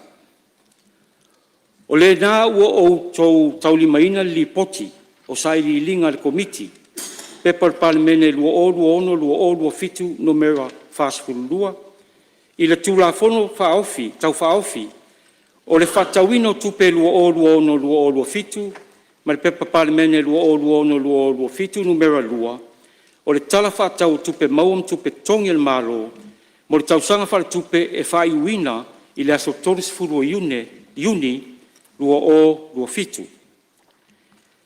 Nā matalia i loilonga le komiti, i le aso lusu fitu o me lua ono, e tusa ma le whaatununga na tuina mai e le fono ao whaitu la fono. Nā wai mai o fisa sili ma pūlenga o mtanga luenga mwhala tonga tu maoti al malo, e tusa ai o aiainga o le whangasolonga o iloilonga a le komiti. Nā wai fo i sui o mtanga luenga o tupe, komisi o le au whainga luenga o ngā luenga le malo, ma le ofisa o le pule ma le suetusi sili, e fisosoani le komiti, e tusa ai ma aiainga o tula fontu mau se lau 5 Lau a whionga le whonga whatalai, sa 5 taitaia le iloilonga, ma wha mamafa i le sini au tū, o loo whaapupuina i le ainga, po o le a, i, ngā, a. Au tasi i le ngā whataulimaina o atinae. Accelerating inclusive growth and access. O loa tangia i sini au tū, le nau ta inga o le malo, ia mausali ma mautūri ta mawainga o ainga uma o le atunu. E ala ia na atinae ngā whataulimaina, e mawhai ei o na tali atu a i mana onga, a e whapea ma sose lamtianga, e ono alia e mai i te tonu o le sfulua masina o le tausanga whaatupe lua o lua ono, lua o lua fitu. Ua whaatulanga ina i te tonu o tala whaatau tupe, ati nae ese mwhamaite ale malo. Ua ave i ere whaamuamua, whapea mawai ngā tupe, o lea whamtu watu mtanga luenga whaaplat potonga tumaoti, mō ngā luenga whaatino.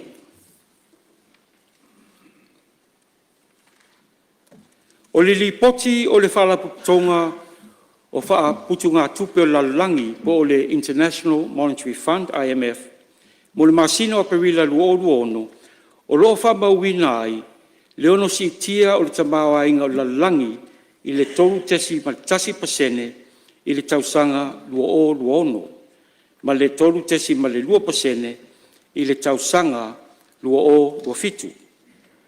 Ua tui tia te mawa inga i tausanga lua ono, ai o loo tu mau pea le vainga taulai, mo le tausanga lua fitu. Pea a whatustusa atu li poti na wha mauina i le masina o Januari lua ono. O nesuinga, e mafua mai i wheese a inga wha vau malo, e au fiaia fianga o le taua i se sae tonu, po le Middle East, ma ua tau fia i lea ngai luma o le tamawa inga, ma si tia i foi le tau o le soifuanga. O le tamawa inga o Samoa, o loo whaatauina e whaatupula ia i le tolu pasene, i le tausanga whaletupe lua ono, lua fitu, mai le lua tesi ma le walu pasene, i le tausanga whaletupe lua lima, lua ono. Ma o loo fua nga i whaatinonga o ati ngae mga lumuenga whaamuamua o le taiala mo lumanai manui o Samoa po e Pathway for the Development of Samoa ma le tausanga whaletupe lua ono, lua fitu i le tausanga whaletupe lua tasi. Ma o le whaavae fo i lea o le tala tupe mo le tausanga whaletupe lua ono, lua fitu. E pei ona folosia ma whalauloa e la fionga i le minsta po i sui Palemene. E lima ni tai ala autu o loo whaamumua i le nei tala tupe whaatau. Ma o le naunauta inga o le malo ina ia mawhai o na ausia nei tai ala autu ma ia sanga whaabalosia i le tamawa inga ma le manuia o le atunu lautele. O lea ua whaatati atu ai tai ala autu e lima taitaina inga luenga tiae e whapea. Taiala au tū mua atina enga o soifuanga lautele. Taiala au tū lona lua, wha lautele ina o le tamawa inga man ngawhatau lima ina. Taiala au tū lona tolu, wha atuatua ina o pūlenga lei, wha maluina o tū la fono, ma le saunga le mu. Taiala au tū lona wha, sio manga malupuipuia mai a fianga o le tau, ma le taiala au tūranga lima, le leifa tūranga ngā luenga tele, ma ngā whatau limaina tina tele a le mālo. Lau fionga le fonga whatalai, o le au te lenga o le tala o tupe, o lo wha mauina ai le whasilinga o tupe alu, na i lo o tupe maua. Ma e tusa lea ma le tolu tesi ma le tasi pasene o le tamawa inga. Na wha mauina, o loo muri ta ia e le lei tala o tupe, ia whainga wha avae mo le pule ina le lei o tupe, e ala lea i le taumawhai ina ia iai te tonu o le tolu tesi ma le 5% le whaasilinga o tupe whaalu, na i lo tupe maua o le tamawa inga. O le nei fuafuanga, o le mawhai ei o ngā ngawhatau li maina ati na e whaawau. Una ia le whatupula ia o le tamawa inga. Ma whatu mauina le mautū o fuafuanga tau tupe.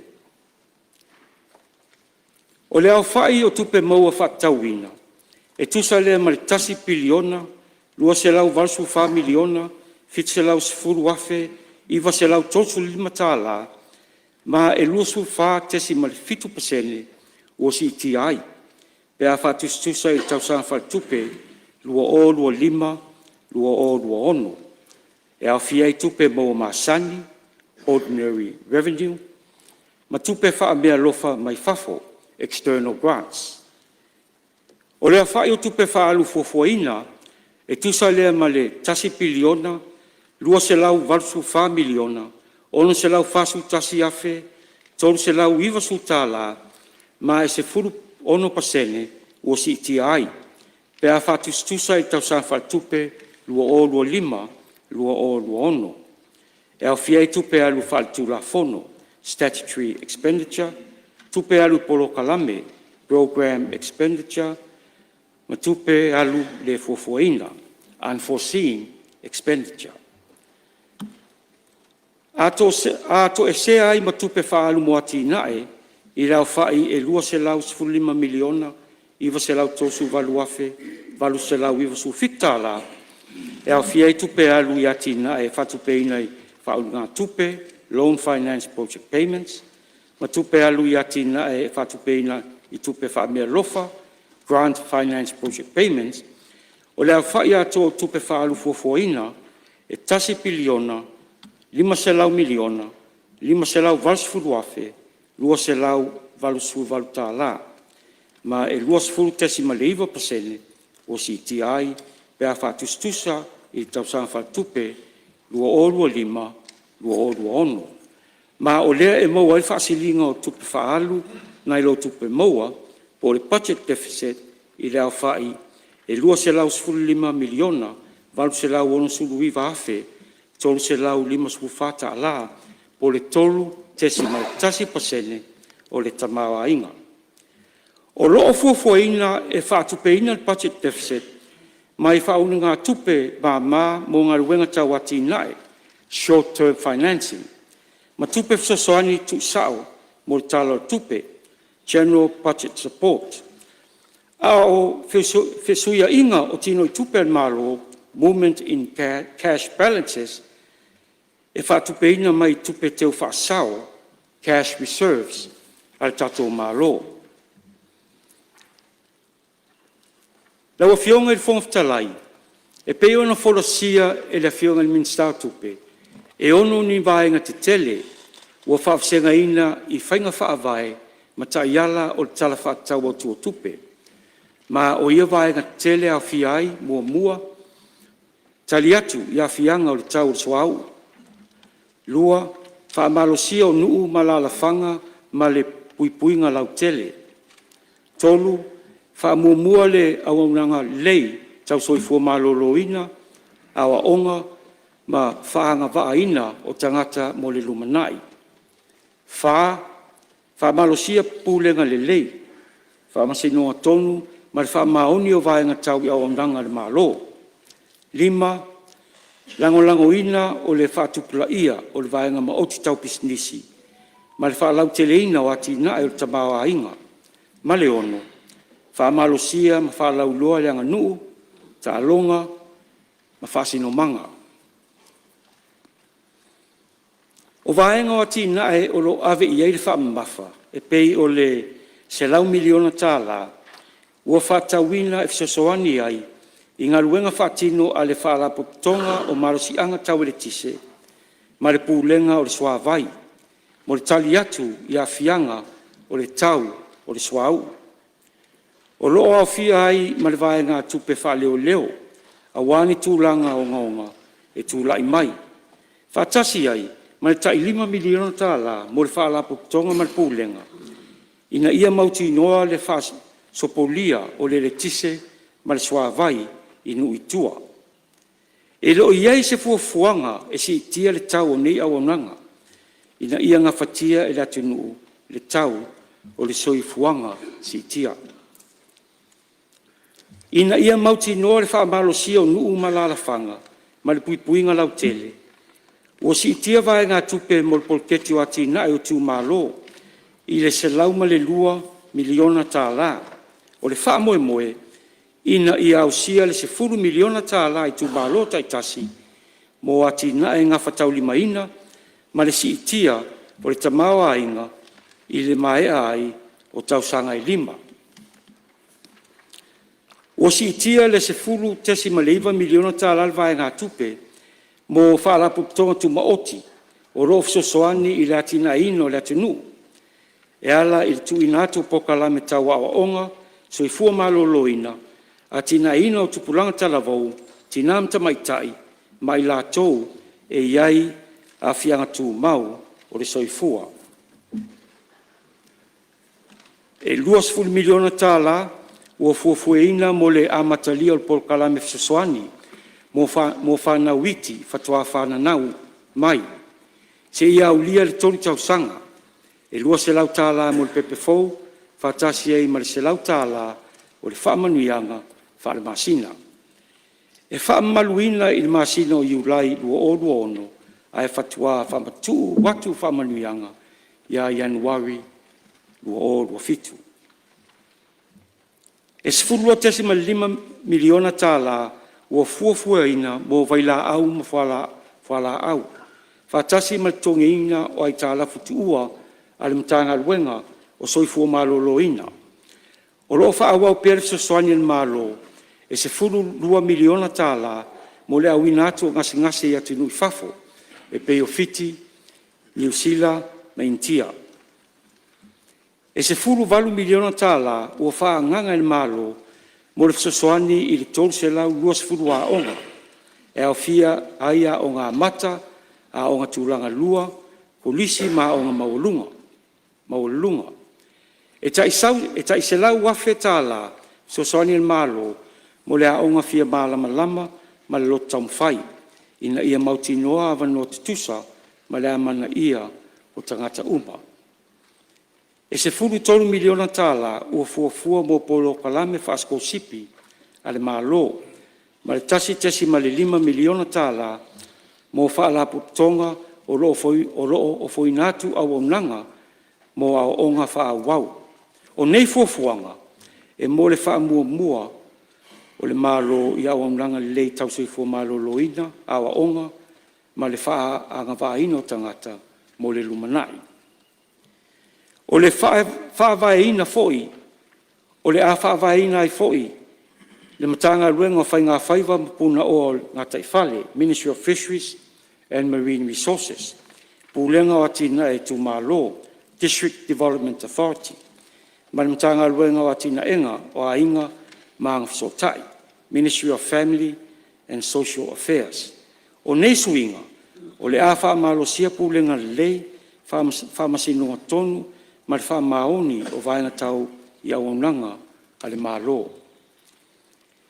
I le lango-langoina o le whaatupula ia o le vaenga maoti tau pisinisi, ma le whaalau teleina o atina o le tamawa inga.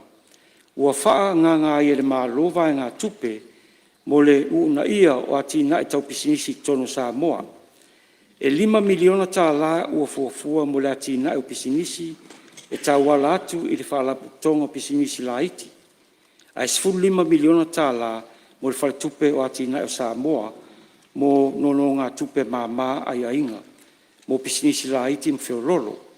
Ma le 5 miliona tāla mo le au whai pisinisi o lo awina atu o lo e fafo, ma o lo tauala atu foi i le whalatupe o atina o Samoa. Ua fuafua e tali malo Samoa i Fonotaga whaitulangi ma whawao malo. I totonu o le tausaga whaatupe lua ono, lua fitu. Ma ua fuafuaina e le malo le vaenga tupe e 10 miliona 10 se lau tāla mo tāpenanga a wai e whaamoemoe tā ua. O le 5 tausaga o tuto tasi o Samoa, ua fuafuaina i ai le vaenga tupe e 2.5 miliona tāla.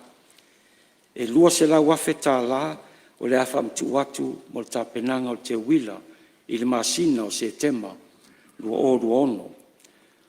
O loo whātu mauina le vaenga tupe o atina o tālonga, e lango ina ai asosi o tālonga ese.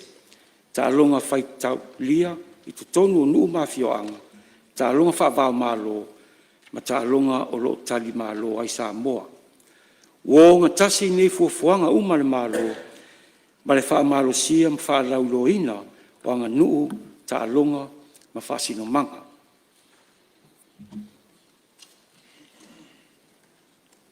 Lau fionga le fonga fitalai, o lo fata oto atu foi, i ngā luenga whaatino o mtanga luenga whalapatonga tuma o tia le mālo, ia fesuia inga whata atia, moments or variances, ua fuafuaina, e whalelea atili ai tu ina atu au aunanga lau tele, ma whaamalo si ai le vaia le leo tupe al tātou atunu, e pei o tutongi mo tangata whainga luenga fau, ma si tanga o tutongi o tangata whainga luenga. Whamanuianga i le mae ai o kon karate, end of contract benefits. Alauni mo tute mawalunga, higher duty allowances. Ma whamanuianga mo awaunanga umi, long service benefits. O fesuia inga i taunga luenga whaatino, o lo atangia mai aisi i tanga o tau le tise maswau, in siua ma le toe whalei o tāwale, vehicle insurance and maintenance. Si tio pasese o valele e affairs, ma launi mo apitanga, transit allowances, maisi.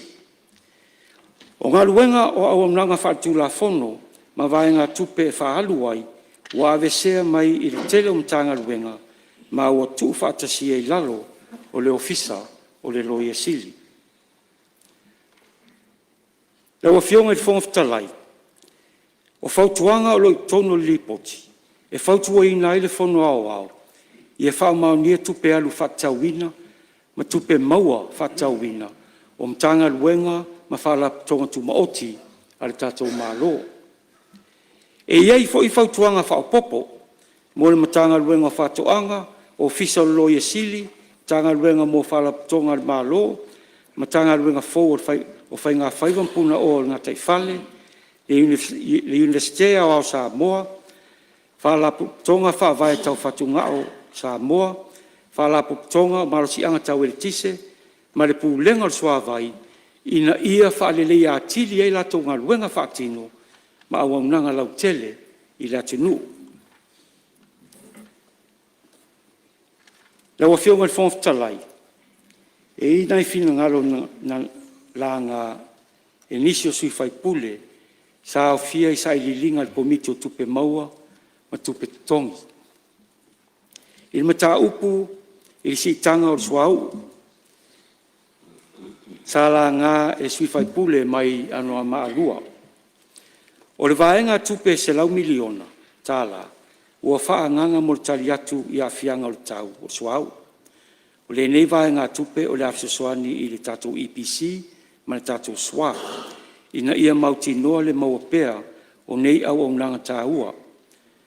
O le vaenga tupe o lo i lalo o tātou matanga luenga o tupe. O le vaenga, mua, vaenga tupe wha leo mo tūranga o ngaonga tūlai mai. 2 miliona, tolu se lau fasu tolu afe, 5 se lau vasu tasi tāla, mal fasu 5 sene. Lua, vaenga tupe wha leo mo le EPC, e tutongi ele tiso i le PPS. E 10 miliona, tolu se lau tosu fitu afe, fitu lau tosu luiva tāla, 2 sene. Tolu, tupe mo lai sene, i lo ofisa o le pulfatonu. E 3 miliona, tolu se lau suvalu afe, ono se lau fitu luiva tāla, tolu su 5 sene. Fa tupe fa leo mo le tiso, mo le isi ono masina, e ono 10 miliona tāla. Ma le 5, sosoani i pūlenga o suavai, e tasi miliona tāla. I mata upu tau sosoani i interneti mo a onga la tenu. School connectivity i laro mtanga luenga o a onga manga nuu. O le vaenga tupe valse lau valsfulu afe, sa fatino i naile nei polo kalame, ua fa se atu mo le ngaluenga whaatino sifuru tolu, ale mta ngaluenga wa onga manganu. E fau le ne ngaluenga whaatino, mo awa unanga whaatikono rosi, ma whaasala launga. O le vaenga tonu lea, o le angafa, ma le Nepal Kalame, o le school connectivity. I mata upu whaatau i vaenga tupe mo awa unanga, manofoa masini, o loo whaonga ina e le whalaputonga whaavae o tau whatunga au. Nga la ngā e sui whaipule mai whale alupo. O le vaenga tupe 4 miliona, luas fulu ono afe, ono se lau 5 lua tāla, sa i lalo ngā luenga e vea i masui al malo, ua si tia nei i le 4 miliona, wha se lau ono su tasi afe, ono se lau 5 lua tāla, i tau sanga wha tupe lua ono, lua o fitu. Ono si tanga o tau o vai la au ma o lo mai fafo. O le nei vai ngā tupe, ua vai ina i ngā luenga whaatino lua, tolu, ma le wha o le wha la poponga. O le a whaopopo foi le tasi masini wha mama toto, ma le tasi no fōfou. I le mata upu, i le manao mia ni K9, whaopopo, mo le mtanga luenga o tute, na la ngā sui whaipule mai whale ata tolu. O si tia le vai ngā tupe o lo i lalo ngā luenga, e a vea i masui al malo, mo au unanga a wale malupuipuia o tatou tua oi wha al malo, mai le se lau wafe, i le lua se lau wafe, mo le au maia o taifau K9, e whaopopo i le lua taifau o lo i ai nei, mo le tau sang whatupe luono, luo fitu. O le simta upu, vai ngā tupe a onga o le fia māmalama, ma le loto taumwhai. O ia vai ngā tupe sai tonu o le OGG, ai wawe ese mai ina ia manino, ma mai o io vai ngā tupe a ngā waa ai a onga nei. E tai se lau wafe tā la a le a onga, e tau sanga wha tupe luo ono fitu, o lo i lalo fo ile, tanga luenga wa onga. Au fionga tōsu. Ia, malia whenua le te whono lo tūla, e mai le whau la vea whale ata tōru. Ia mātau ina whaalo alo. Ia o le ala atali mai le fionga le te whono. Komiti o tupi mta usala ngā patino i minsta. Ia le whaftai lau fionga le te whono. Le o mato whaitau ia au li poti. O paro whaatonu whaitau. Ia pei o vaenga ia o tali mai ai le fionga le te whono.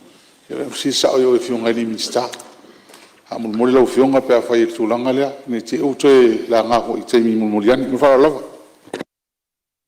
Ia, malo whaftai le fina ngalo whale ata tōru. Ia, o tūlanga na o le tau pa ia tūlono fua ai tūla i mai loa ia whale ata tōru tūlanga ni. Ia, ma lea whinoa lau fionga te whono, ia a mai lea au te tele fōu lele ni te o tātou se ese ma tātou tūla whono tū mau. Ma le whala lava. Ia whaftai lo fionga whaftalai, whaftai fo i lo fionga sui spono mai whale atu, whamalua tu lo fionga whaftalai. Ona sa awili i le patu komiti, vai ngā tupe ia, nen whape whaso atu, ai whamalulu atu. Tātati atu ia fionga i minsta. Lau fionga i le whaftalai, o whautuanga. Lau fionga i le whaftalai, tau poe fia malam na mai. Ia, whamaruru atu le te whono lo tu la mai, sui o lo tu whanga. Lau fionga whaftai le a fionga le te whono komiti o tupe.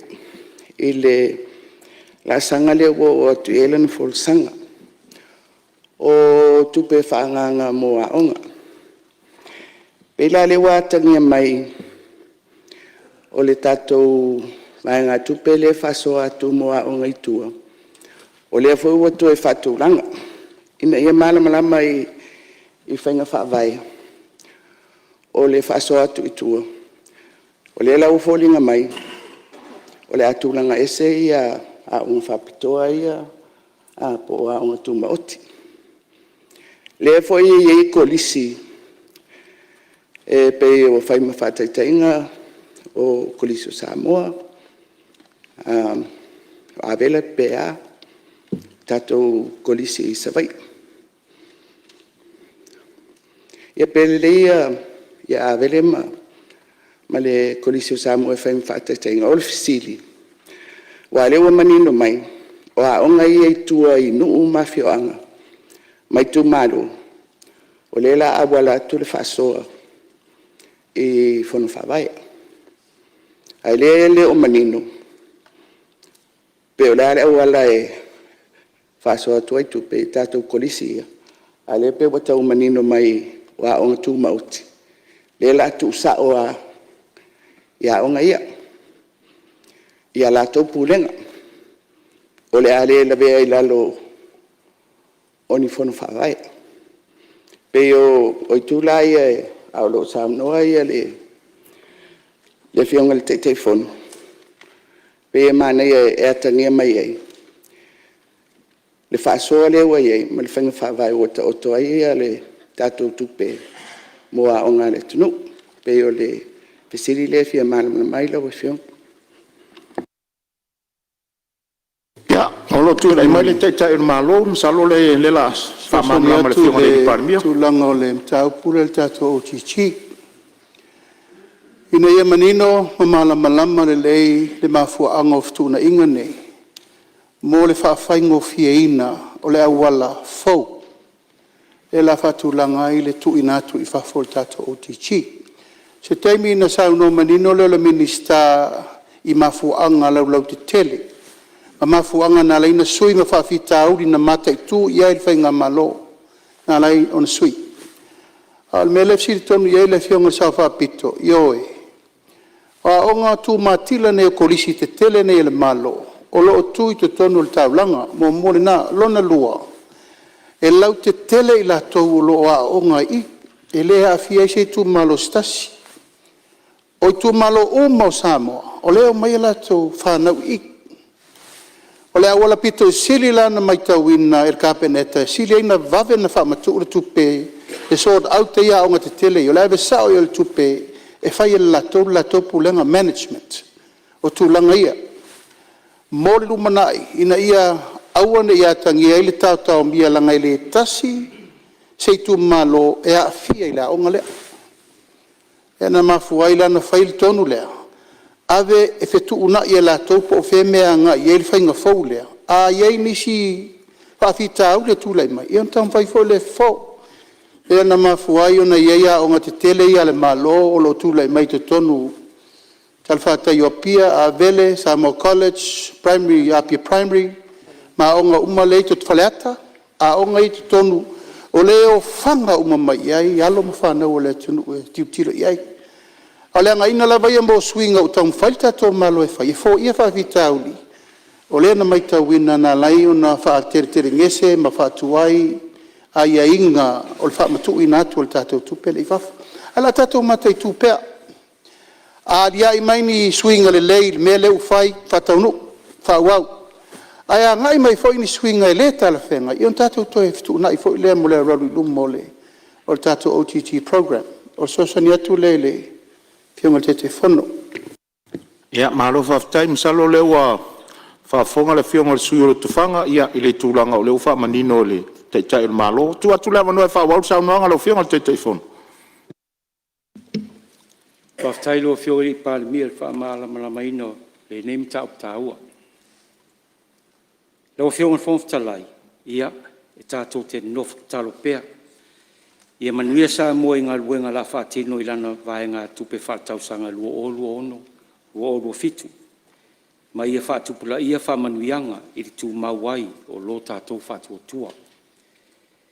E peo na whai mai ei Paulo le tūsio Filipi ma tau poe whawhai upo sifuru iwa. A o lo watua na te whaatuatua ina ia te outou, mea uma e matitivai outou. E tusa maletele o lona vi inga ia Kiriso Yesu. And with all God's abundant wealth through Christ Jesus, He will supply all our needs. I le swafa manu malo o Yesu Kiriso. Ona mulia I leo sfamtalanga le komiti. E avea ia o fai masui. E fa leo ina le nganga o le faftai leo fionga le minstau tupe. Por sui Palemene. Ma lawa fionga le li Palemene, a wanga luenga ta ia la whatontonu, I le tala o le tupe, lua o lua ono, kua o fitu.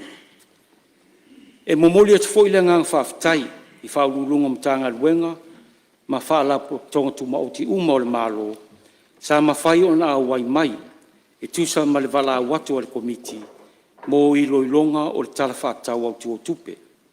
E tali tonu e tele tuo noa i le whea ngai ai ma le tautua ino le malo ma le kapeneta.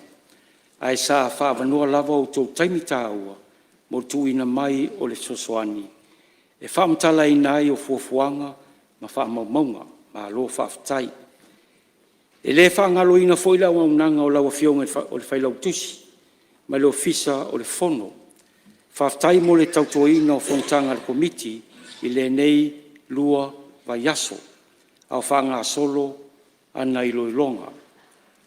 E momoli atu fo i le whaafitai te lava ma le whaamalo ia o tau sui fitfilia o le tātou komiti i le lango sua ma le whaavano ino o tau taimi tāua e whaatino i le nenga luenga tāua e tusa ai ma lo tātou walauina whaasui fono o le komiti. Lau fionga le fono talai o te talasanga atu si o avanoa o te fia wha leo ai le whaafitai ia manai mana onga o si o mātou tu mālo. E mua lava no si i le vi inga whaafitai le atua ma e vea ilo leo e whai mafonga tau moli o le tu mālo. E whaafitai e tuai lo fionga le ri Palemene ma lau komiti i le amana ia o sa lenga mua i le whaamana tuina o le ono su whātau sanga o le tuto tasi o le tātou atunu. Whaafitai te le lava. Lau a fionga le ri Palemene tai tonu o ti ngau te linga i nimta au pua wala ngā lue ma swa vai. Ai tau sanga atu malava tele, e fia wha leo atu pea, ni mana onga. E te iwa wha pea le matou tu malo, e leo whaia se ngā lue ngā lato whai pule. O wala ngā lue fo ia, e ono wha manuia ai ma le talo sanga, i tau sanga ua mawai, i le mau tele o paia inga, na talo sanga ai e usu ngā fono, asi o mātou tu mālo, le whaleia o a mātou a wala ngā lue. Ona e oa le tu mālo, i so se ati na e whatoanga, ai me se talo, ta mu, whala au tau mawhamata, whala au whaisua, whapea whae le anga tau, me inu tau mawhokoko, ava, niu, mo e ngā lo vai mori maisi. Ma whapea fo i malati na ina, o manu pālangi, ma mo Samoa. Ai whaftai atu fo i lo fionga le tamau tatu atunu. O nā ua moli atu le tausanga, mo le whalei o le awala i le matoa o ngā tūlanga lua i sa mata iuta. I le tūlanga tau te swawai, o le naunau ta inga lava, i o atu le whamanuianga i nai o matoa inga i whanua iuta, ma le mato pito nuu o si uvao. E le i o atu iai le whamanuianga o swawai, a wale ngā sese ino tau mawhitanga, ai whapea mtūlanga tau i le whaleina lava o le soifua maloloina mamā, hygiene and sanitation. Lau fionga i minsta o tangata ta whao mai moa mai whafo, malana manuia, ma tau te tausanga pea e langolangoina e laua fionga. A wana ta anga tu ta whanga i whaia ai, fo ngā tuli, masi uvao. Ona o vai ngā tupe o sosoani, mai le malo New Zealand. Whatasi ai ma le toe whalei o awala e o atu ai lalo o nei mta whanga.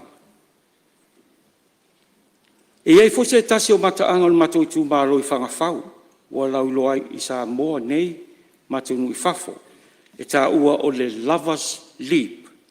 Ma e tā sanga atu i laua fionga, pe ma whai o toe ati ai le lei, ina ia saunga le mu mo mata anga, i le sosoani lalo poka lamel malo o New Zealand. Ia o nai tausanga whaopopo ai anoa. E whapia tuai la mātou tausanga. E peo na talo tuai lo usua whaipule mai sa lenga lua. Ma le mā au ngani atu i le mā tua fine tausala la le lei. O le fionga le sui Palemene. A wale whale ia o tatou whale mai i whai lalo. Ai whapea se whale fui mu sa lenga lua. Ma tausanga atu ai. ma se ofisa po se pou al mtaranga luenga leo leo, e leo sa lenga lua, au sa lenga mua mua. Leo fionga il fonf talai, ai o te reinofo i lalo, e tau sanga atu i se avanoa, e fie fai e sa utala, e se tasi o poutu toa, o le mato i tu malo. E tō whai a whai manu to i se ato nio, o whai langi fo launga, o no le walau pa ia o le atua.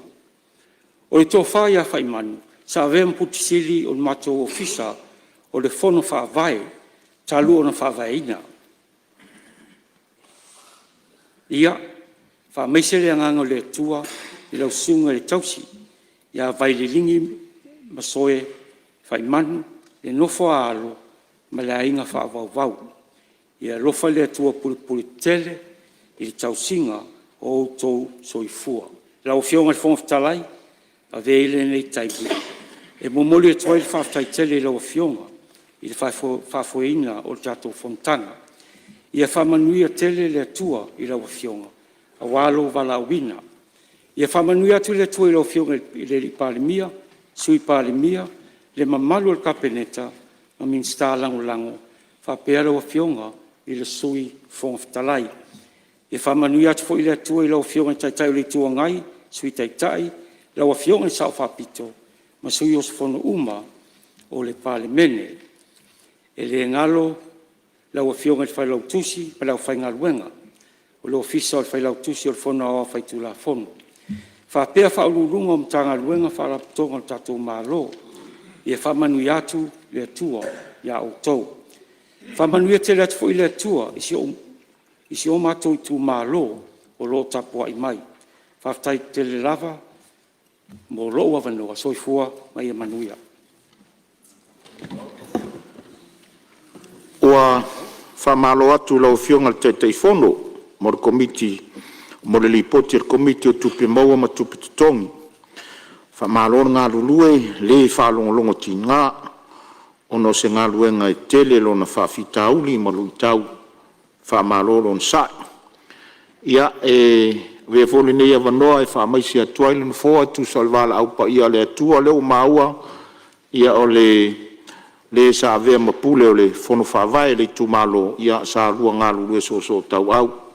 Whamaisi le atua, i le pa ia le tu malo manilangi e whasinga wa wale tu malo, ia ono le toe sea o le sa ngalue puno wai, le fono whawai le tu malo whaftai. Mata watu wa whasopolia uma sui mamalu o le tātou maota. Sa unuanga whaalaua i tele le tala whatau au tuare tupe lua wheluas fumoleono, lua wheluas furumalefitu. E le toe tau whailo le tele o mta upu na la ngai sa unuanga o le tātou maota. Tusa o le whasolonga masani, o le avanoa le nei mo le malo e tari whaitau wai mta upu sa la ngai sui mamalu. O te mua i tāpala o fionga i le li Palemene i so fina ngalo, mo le whaangaso longa o le tari al malo. O tai atu i lau fionga i le whangawhitalai, o le avanoa fo'i a le i avatua le tali alo ia le tatou malo. O le nei aso e wha leo ina le nganga whaaftai, au popo atu e tusai ma lau malelenga, lau fionga le fonga le fono. Wa leo tātou tonu nei le vaeluanga o matangi. A wā upu ia fili ma pule tuu e whemeo inae. Tonu wai le vaeluanga o ngā luenga. O leisi la sanga ma leisi la sanga uale. Vaenga mo mua o le tātou Palemene. O le longona lea o le malelenga. Le tofa ma le whautautanga, saunanga, tuleinga, le maota. E pale ai e lufi ino le tamawa ingo Samoa. Ma e le vatua le tali alo ia le malo e ala i le tofa lea ua ta oto i lumafale o le Palemene. E mamoli atu ava le anganga whaatai tele i le pa ia ma le mamalu mawalunga o le tātou mota. O lea e tāpua i e le atunu o tātou whaivalo filima, aisea. E le la ititi taimi whapene. Pea tātou o mailo e sua le ula pauta, ma sua le ula patai le tamawa ingo Samoa, o le tamawa ingo ai, o le tamawa ingo si o tātou o tunu atoa. E vavai lava ma le whaftai le tua, ono lewa atoa tino le tamana mo i le ana. E ala le nei aso i tuleinga, ma saunoanga. O la unga ai meise le tō whasa ili ma le tō whasa ali. Tō whawhautua ma le tō whaote. Ia ma le tō whawho i e mawai au manu mai o malo mo si o tātu watanu. Whaleo i naile ngang whawtei tele, lau whionga le whongwhitalai, ia masui mamalu umma o le tātu mota. Ono aso. Ato wa mata mai le Aso Lua le vai aso le se i tau nuu mai le. Nei fo i Aso Lua, ua mai a le tolus hurufā mon tupu tu leinga masau noanga le mota. E inisio tātou sui tātou le mafuta. Mai se fo inisio tātou le fatasi, ono to e tāpena inisio whai ngā whitwhiringa le atunu. Ia, malaua whionga le whongwhitalai. Ia, ona ele o mawhai, ona whaleo ina lo suafa e mai se fo i le launga a wā le tapua inga le tui malo. Uio lea, o lo sila fia le mauta me uma. A wā le pare fia ngai. Mori atuai le nganga whātei tele. A moa malau tapua i mai le nei aso ia, o lea wa si i le whala ua lea wa tōpuna o saunoanga. So ula, tuleinga ma saunoanga le aso. O lea alo atu le tātou malo e tali. Saunoanga uma, o lea na momoli mai e lufi ai, pale ai, a pele ai, taulu manga o le tātou talo le tupere nei. E lava o tātou Fonotaga, le tātou kapeneta, ia tāpena le lei, tanga e le, ta ia i fale saunoanga i tu malo tai tota si uma le tātou atunu. E ala i manaonga, whautuanga, tu alalo tu ina mai, tātou avele iuta wale tātou tāpenanga. Tau lewa leo lau, a popo inga muli, sui malu uma, whaaftai tu leinga masaunoanga o whatino. Pau alea, o le whainga te tau o na whai ma o se lasanga fawfo i leo tātou mule lumanai. O le whao o uma mai o tālo sanga tustusia, i le tātou malo i le awala lo ia. E le ngata ina wha leo i le mauta, ka ia iai lava le wha mauninga o mana onga turi loa. Ina nei mea ne whapea la unga lo le Palemene wa paia i, wa atoa i. O le awala mo le turi loa mo le whaatino ina mo le lumanai. Ia tau nuu pea tālu sanga tustusia. A ngā i le ulo le mtanga aluenga olo iei manaonga. A kopi le minsta e whea ngai ma le mtau. O ina, e mawhai ai le ministao na turi loa ulo mtanga aluenga langa o la tau e whaatinoa. Le ngā luenga e ala i manaonga ma mea umalava. A le fo e wha maua i lalo. A wala lo ia e follow up o mai tālu sanga ma mea nei. Ia leo o te talo atu tūlanga no ia. Ina ia whaile nā, e whai mapine wha mau. E turi loa ai le whaatinonga. A whai e mawhai le whaatino le nei talo le tupe whaafitai. Ia e lima tausanga e turi loa wha penal tātou ngalo. E o atu lava ia u wha malia ina umua fina ngalo. Ui o leo taunu mai le tali le malo. O te walau whalorungi ai lau whionga le minista, o le tātou poloketi miliona lufi. Ia tamua mai a oe le tātou tali. Ia na whaasolo mai lava lea se i o mai le minista o tupe. Ia na avatua i leo lau au te lenga muli. Tali tonu fo i le umi. Ai vatu le avanoa e tali manino, tali malama, i le whaafonga le maota. Ai meise le tāpua i mai e Samoa. Manu ia le tātou Fonotaga. Ia, tula i mai ala o whionga le minista o tinam ta mai tai. A whioanga maanga so tai. E tamua tu so tari an malo. Manu ia le saunoa. Ia, whaftai lau whionga le tai. Lau whionga le Palemene mo le avanoa tu ina mai alu filufi. Ia, e tala ile tali le tātou malo le aso. Ua tau toi panga ti al tau tianga i nai sala fai. Awa ua tau fai puea le matila ma leo wheloa. Ili soi fua manuia o tau a whionga malu. O lupe na whaia mai fui. Awa upu fai o le tātou malo. O pa ia mama malu, o le ale o ia se upo lufi. Samoa o umon tofi, ma pae ulufanua. O pa ia lava lea i tama mainga, ainga matama. Le usonga tu mua mapule, i tu au mala taua ainga le taima le vao fonti. Samoa o poto. Ai mua no fatulou, i le mautofono o Samoa. Le malaya le whautu ngā tani o Samoa i mulinu nei. E lufi ai le tomau ainga, ma whai ai upu o se tatu atunu. O te whatulau atu foi, e tapua inga lau fionga, e tamau le atunu, lau fionga le malo malo masiofu. Whapea fo e la fionga sui fono, sui tofia, ma o tō whatua. Whatulau fo e la fionga le whamasino sili, ma le ofisa o whamasinonga. O te whatulau fo e lau fionga, e le fonga whetalai, e ale fio o lau fionga le sui fonga whetalai, ma le mamalu o le ofisa.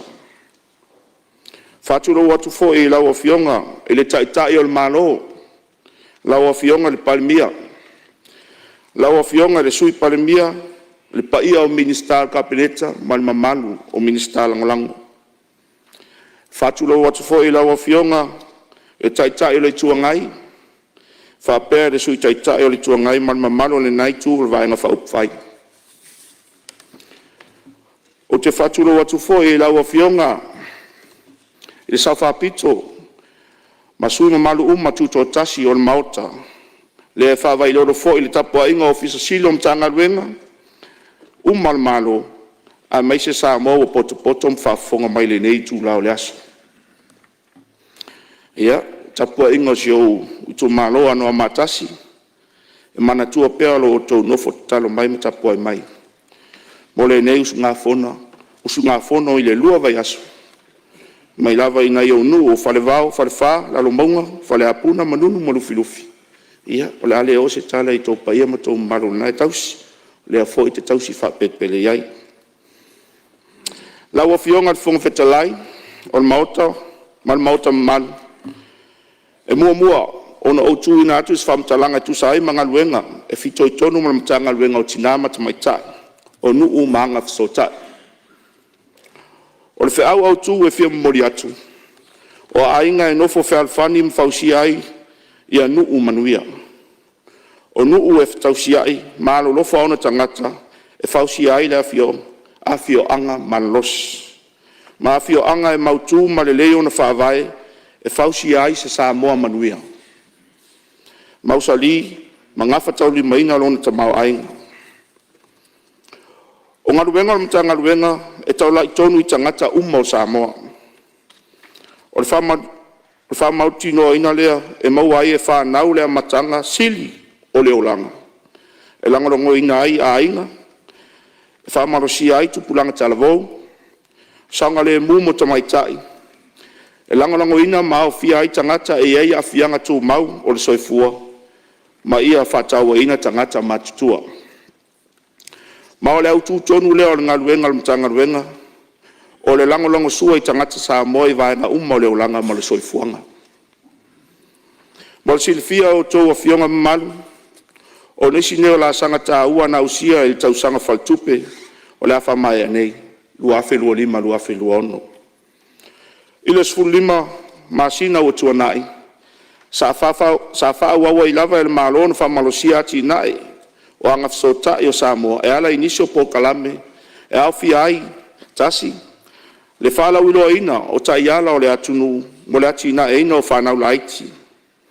Ina ia maua e tamaiti uma, le amatanga le leo soifuanga, lea ua whapeo na ati ina e ai, le po kalame, o le tau wa pin benefit. Mo le manuia o whanau laiti, mo la tau ainga. Lau fionga le fonga vetalai, ma le mamalo le maota, e amana ia le malo le tā ua o le tausanga mua o leo langa ma le soifuanga ma lo inga. Awa onga ma le manuia o le tangata i le tausanga ua mawai. Ua whaua uina fo i le whatino ina o le Early Childhood Development Framework. Ma ua au ina nei le silia ma le se lau sui o nuu ma sui tamaitai e avea ma parasocial workers ngole langolongo ina o whanau ma ainga vai o ratu tama ainga. E ala mai lea i le ngaruenga, whai paanga ma le UNICEF. O le avea o le whamua mua whanau laiti, o se tasi leo ati ina e sili o na tāua, mo le lumana i o Samoa. Ma e tū maupea, le whamua mua o le malo pupuinga o le whanau, o le manatu au tū lava lea o le malo. te tau i tamaiti uma, ona, saunga le mu, pui, malangulango inga. Lua, whalau i loa ina, o le whatino ina o ta iala pola pui. Mo le pui inga, ma le tau fia o sauanga i tutonu a inga, ma sauanga whaasanga i tina, tamaita i mwhanau. Le aua mae o na o ina aere siria ma le 5 se lau tangata, e a onga mo whaalia i suinga le lei e pei o le whaititia o le tua ia o e ua afia, whaititia o le taiala o sauanga, whaatele ina le mamlama i sosoani mo e ua afia, ma whaatele ina le iloa au wala e whaasino atu, ai mo sosoani. O le polo pui, e na o se po kalame mo se taimi nei. Ai o se vaenga mamao le mauti noa i le sanga le mu a inga le lumana. Tolu, o tupulanga talavou, o lo avea pea ma autu o le lumana i o Samoa. Ma o lea whaatuina, ai le komiti o le whautua o tupulanga talavou o Samoa. E au ai e o lātou whatinonga, o whaiunga o wao lātou sau, mo le manuia o le atunu. O lo whaua uina foi le pokalame whalau iloa, o le Say No campaign, leo wasilia ma le afe tupulanga, sa au ai mo le sili atu o le luas furu afe, tangata sa whapea na whasoa mai manatu, o whato whala inga i lunga rupena ta whailangi, i le mta upu. O le vainga le malo, o tupulanga talvou, e rena o se vainga o le atunu, e na o na ave i ai o sosoani, ai o la atou o ni taitai, pa anga mai e sosoani i le lumana i o Samoa. Fa, o lo tu mau foi, le tau tinonga le malo, e au fia tangata i le atina e o Samoa. Ma e au fia ai, ma tangata e ai a fianga tu mau o le soifua. O fa maunia i fufuanga o ngaluenga whatino, a le atunu tangata e ai a fianga tu mau o le soifua. E a vea foi le nea vanoa, o te fia e toi whailoa tuai ma wha mauina, i le mauta nei. Le au si ai o le tūlanga i longa, le tala faso lo pito, e tu sai ma le langolongo ina ma le manuia o le malo, le whiwhiringa ai leo le tamaitai Samoa, le awhionga ia mata awha, whaatino masunu tumapu. I le komiti o le malo au whatas, e ai ati tau o tangata e ai a whianga tu mau o le soifua. O le urua i taimi ua vea aise Samoa ma se tasi o sui o le ne komiti, ma whailoa ta aua foi, o le tautinonga Samoa i le au fia ai o tangata i ai a fianga tu mau le soifua, i so se vaenga, a mai se ai teita inga ma whatinonga o whai unga whai o le atunu. 5, o nisi neo suinga o se eleni sosoani o uma o no whatinoinga. O le sitia leo benefiti o tangata i ai a fianga tu mau le soifua, mai se lautala i le tolu se lautala. Si tia pensione o tangata matua mai le lua se lautala i le tolu se lautala. Si tia tongi o pule nuu masuita mai tae o nuu mai le tolu se lautala i le fa se lautala. Si tia le se leni fisosoani mo le fausi eina o maota malawa mo a inga vai o latu tamau ainga. A latu i le whainga paanga ma le etra mai le 5 se lau afe i le tasi miliona tala. Maua si tia aile au whainga o maota malawa e fausi eina i le nepo o kalami. O le mtafa i oi le mtanga luenga, o le sawa vali whaatasi matangata taitas. A inga o nuu ma whainga malanga o le olanga, e sosoani ai le fausi eina o Samoa manuia. Saunga le mu masili atu o nao fia ai tangata umu. Aise a e ta wai le ainga. O le ainga o le whaavaile o Samoa. Ono foanga ia e tausi ai ma whawhailele ai whanau. Au ina ai tupulanga whataua, ma whausi ai, ma whamalosi ai i a whioanga. O le mafuanga lea, ua fuafua ai le malo e suia le ngō le matanga luenga. Il matanga luenga o a inga maanga fisotai. Ministry of Family and Social Affairs. O le nesuinga e whailo ai le toi whamauina o le tāuai a inga i atina e o Samoa. Pei tai elena o le matanga luenga e nafa ma mtai whaioi e manau mi ai le ngai lue whatas.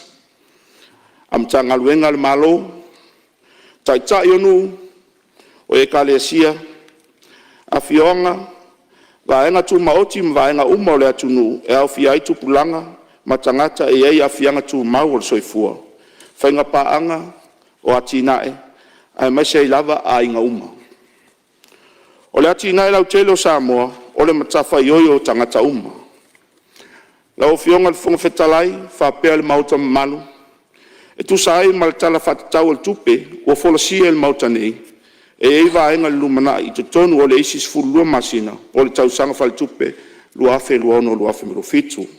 O nisi neo vaenga o la whapea on whatino ai ele matanga luenga.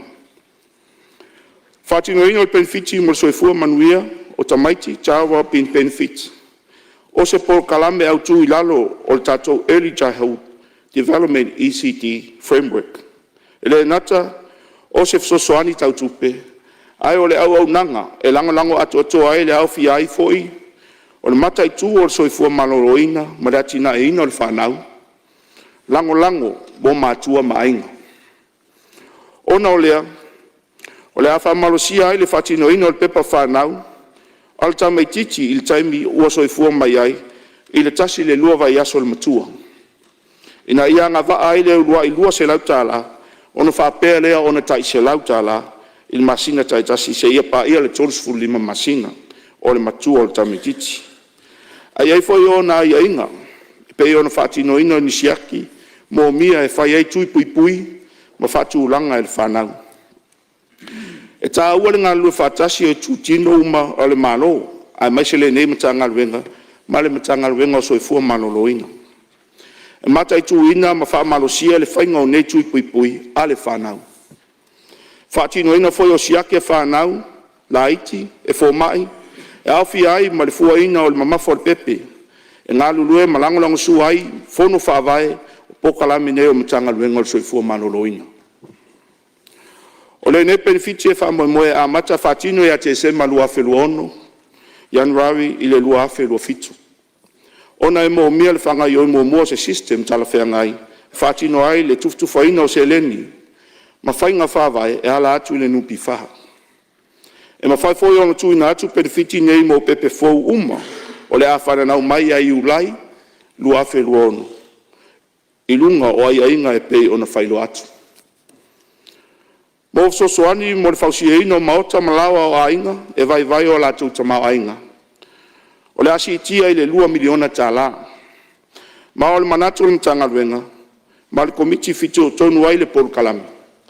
O le awhalelei ati le eitu ainga fausanga o maota, malawa ina ia lango ina, le saunga le mu ma le lei atu o toa maota, mo ainga o le anga vaa i le nei whamonianga.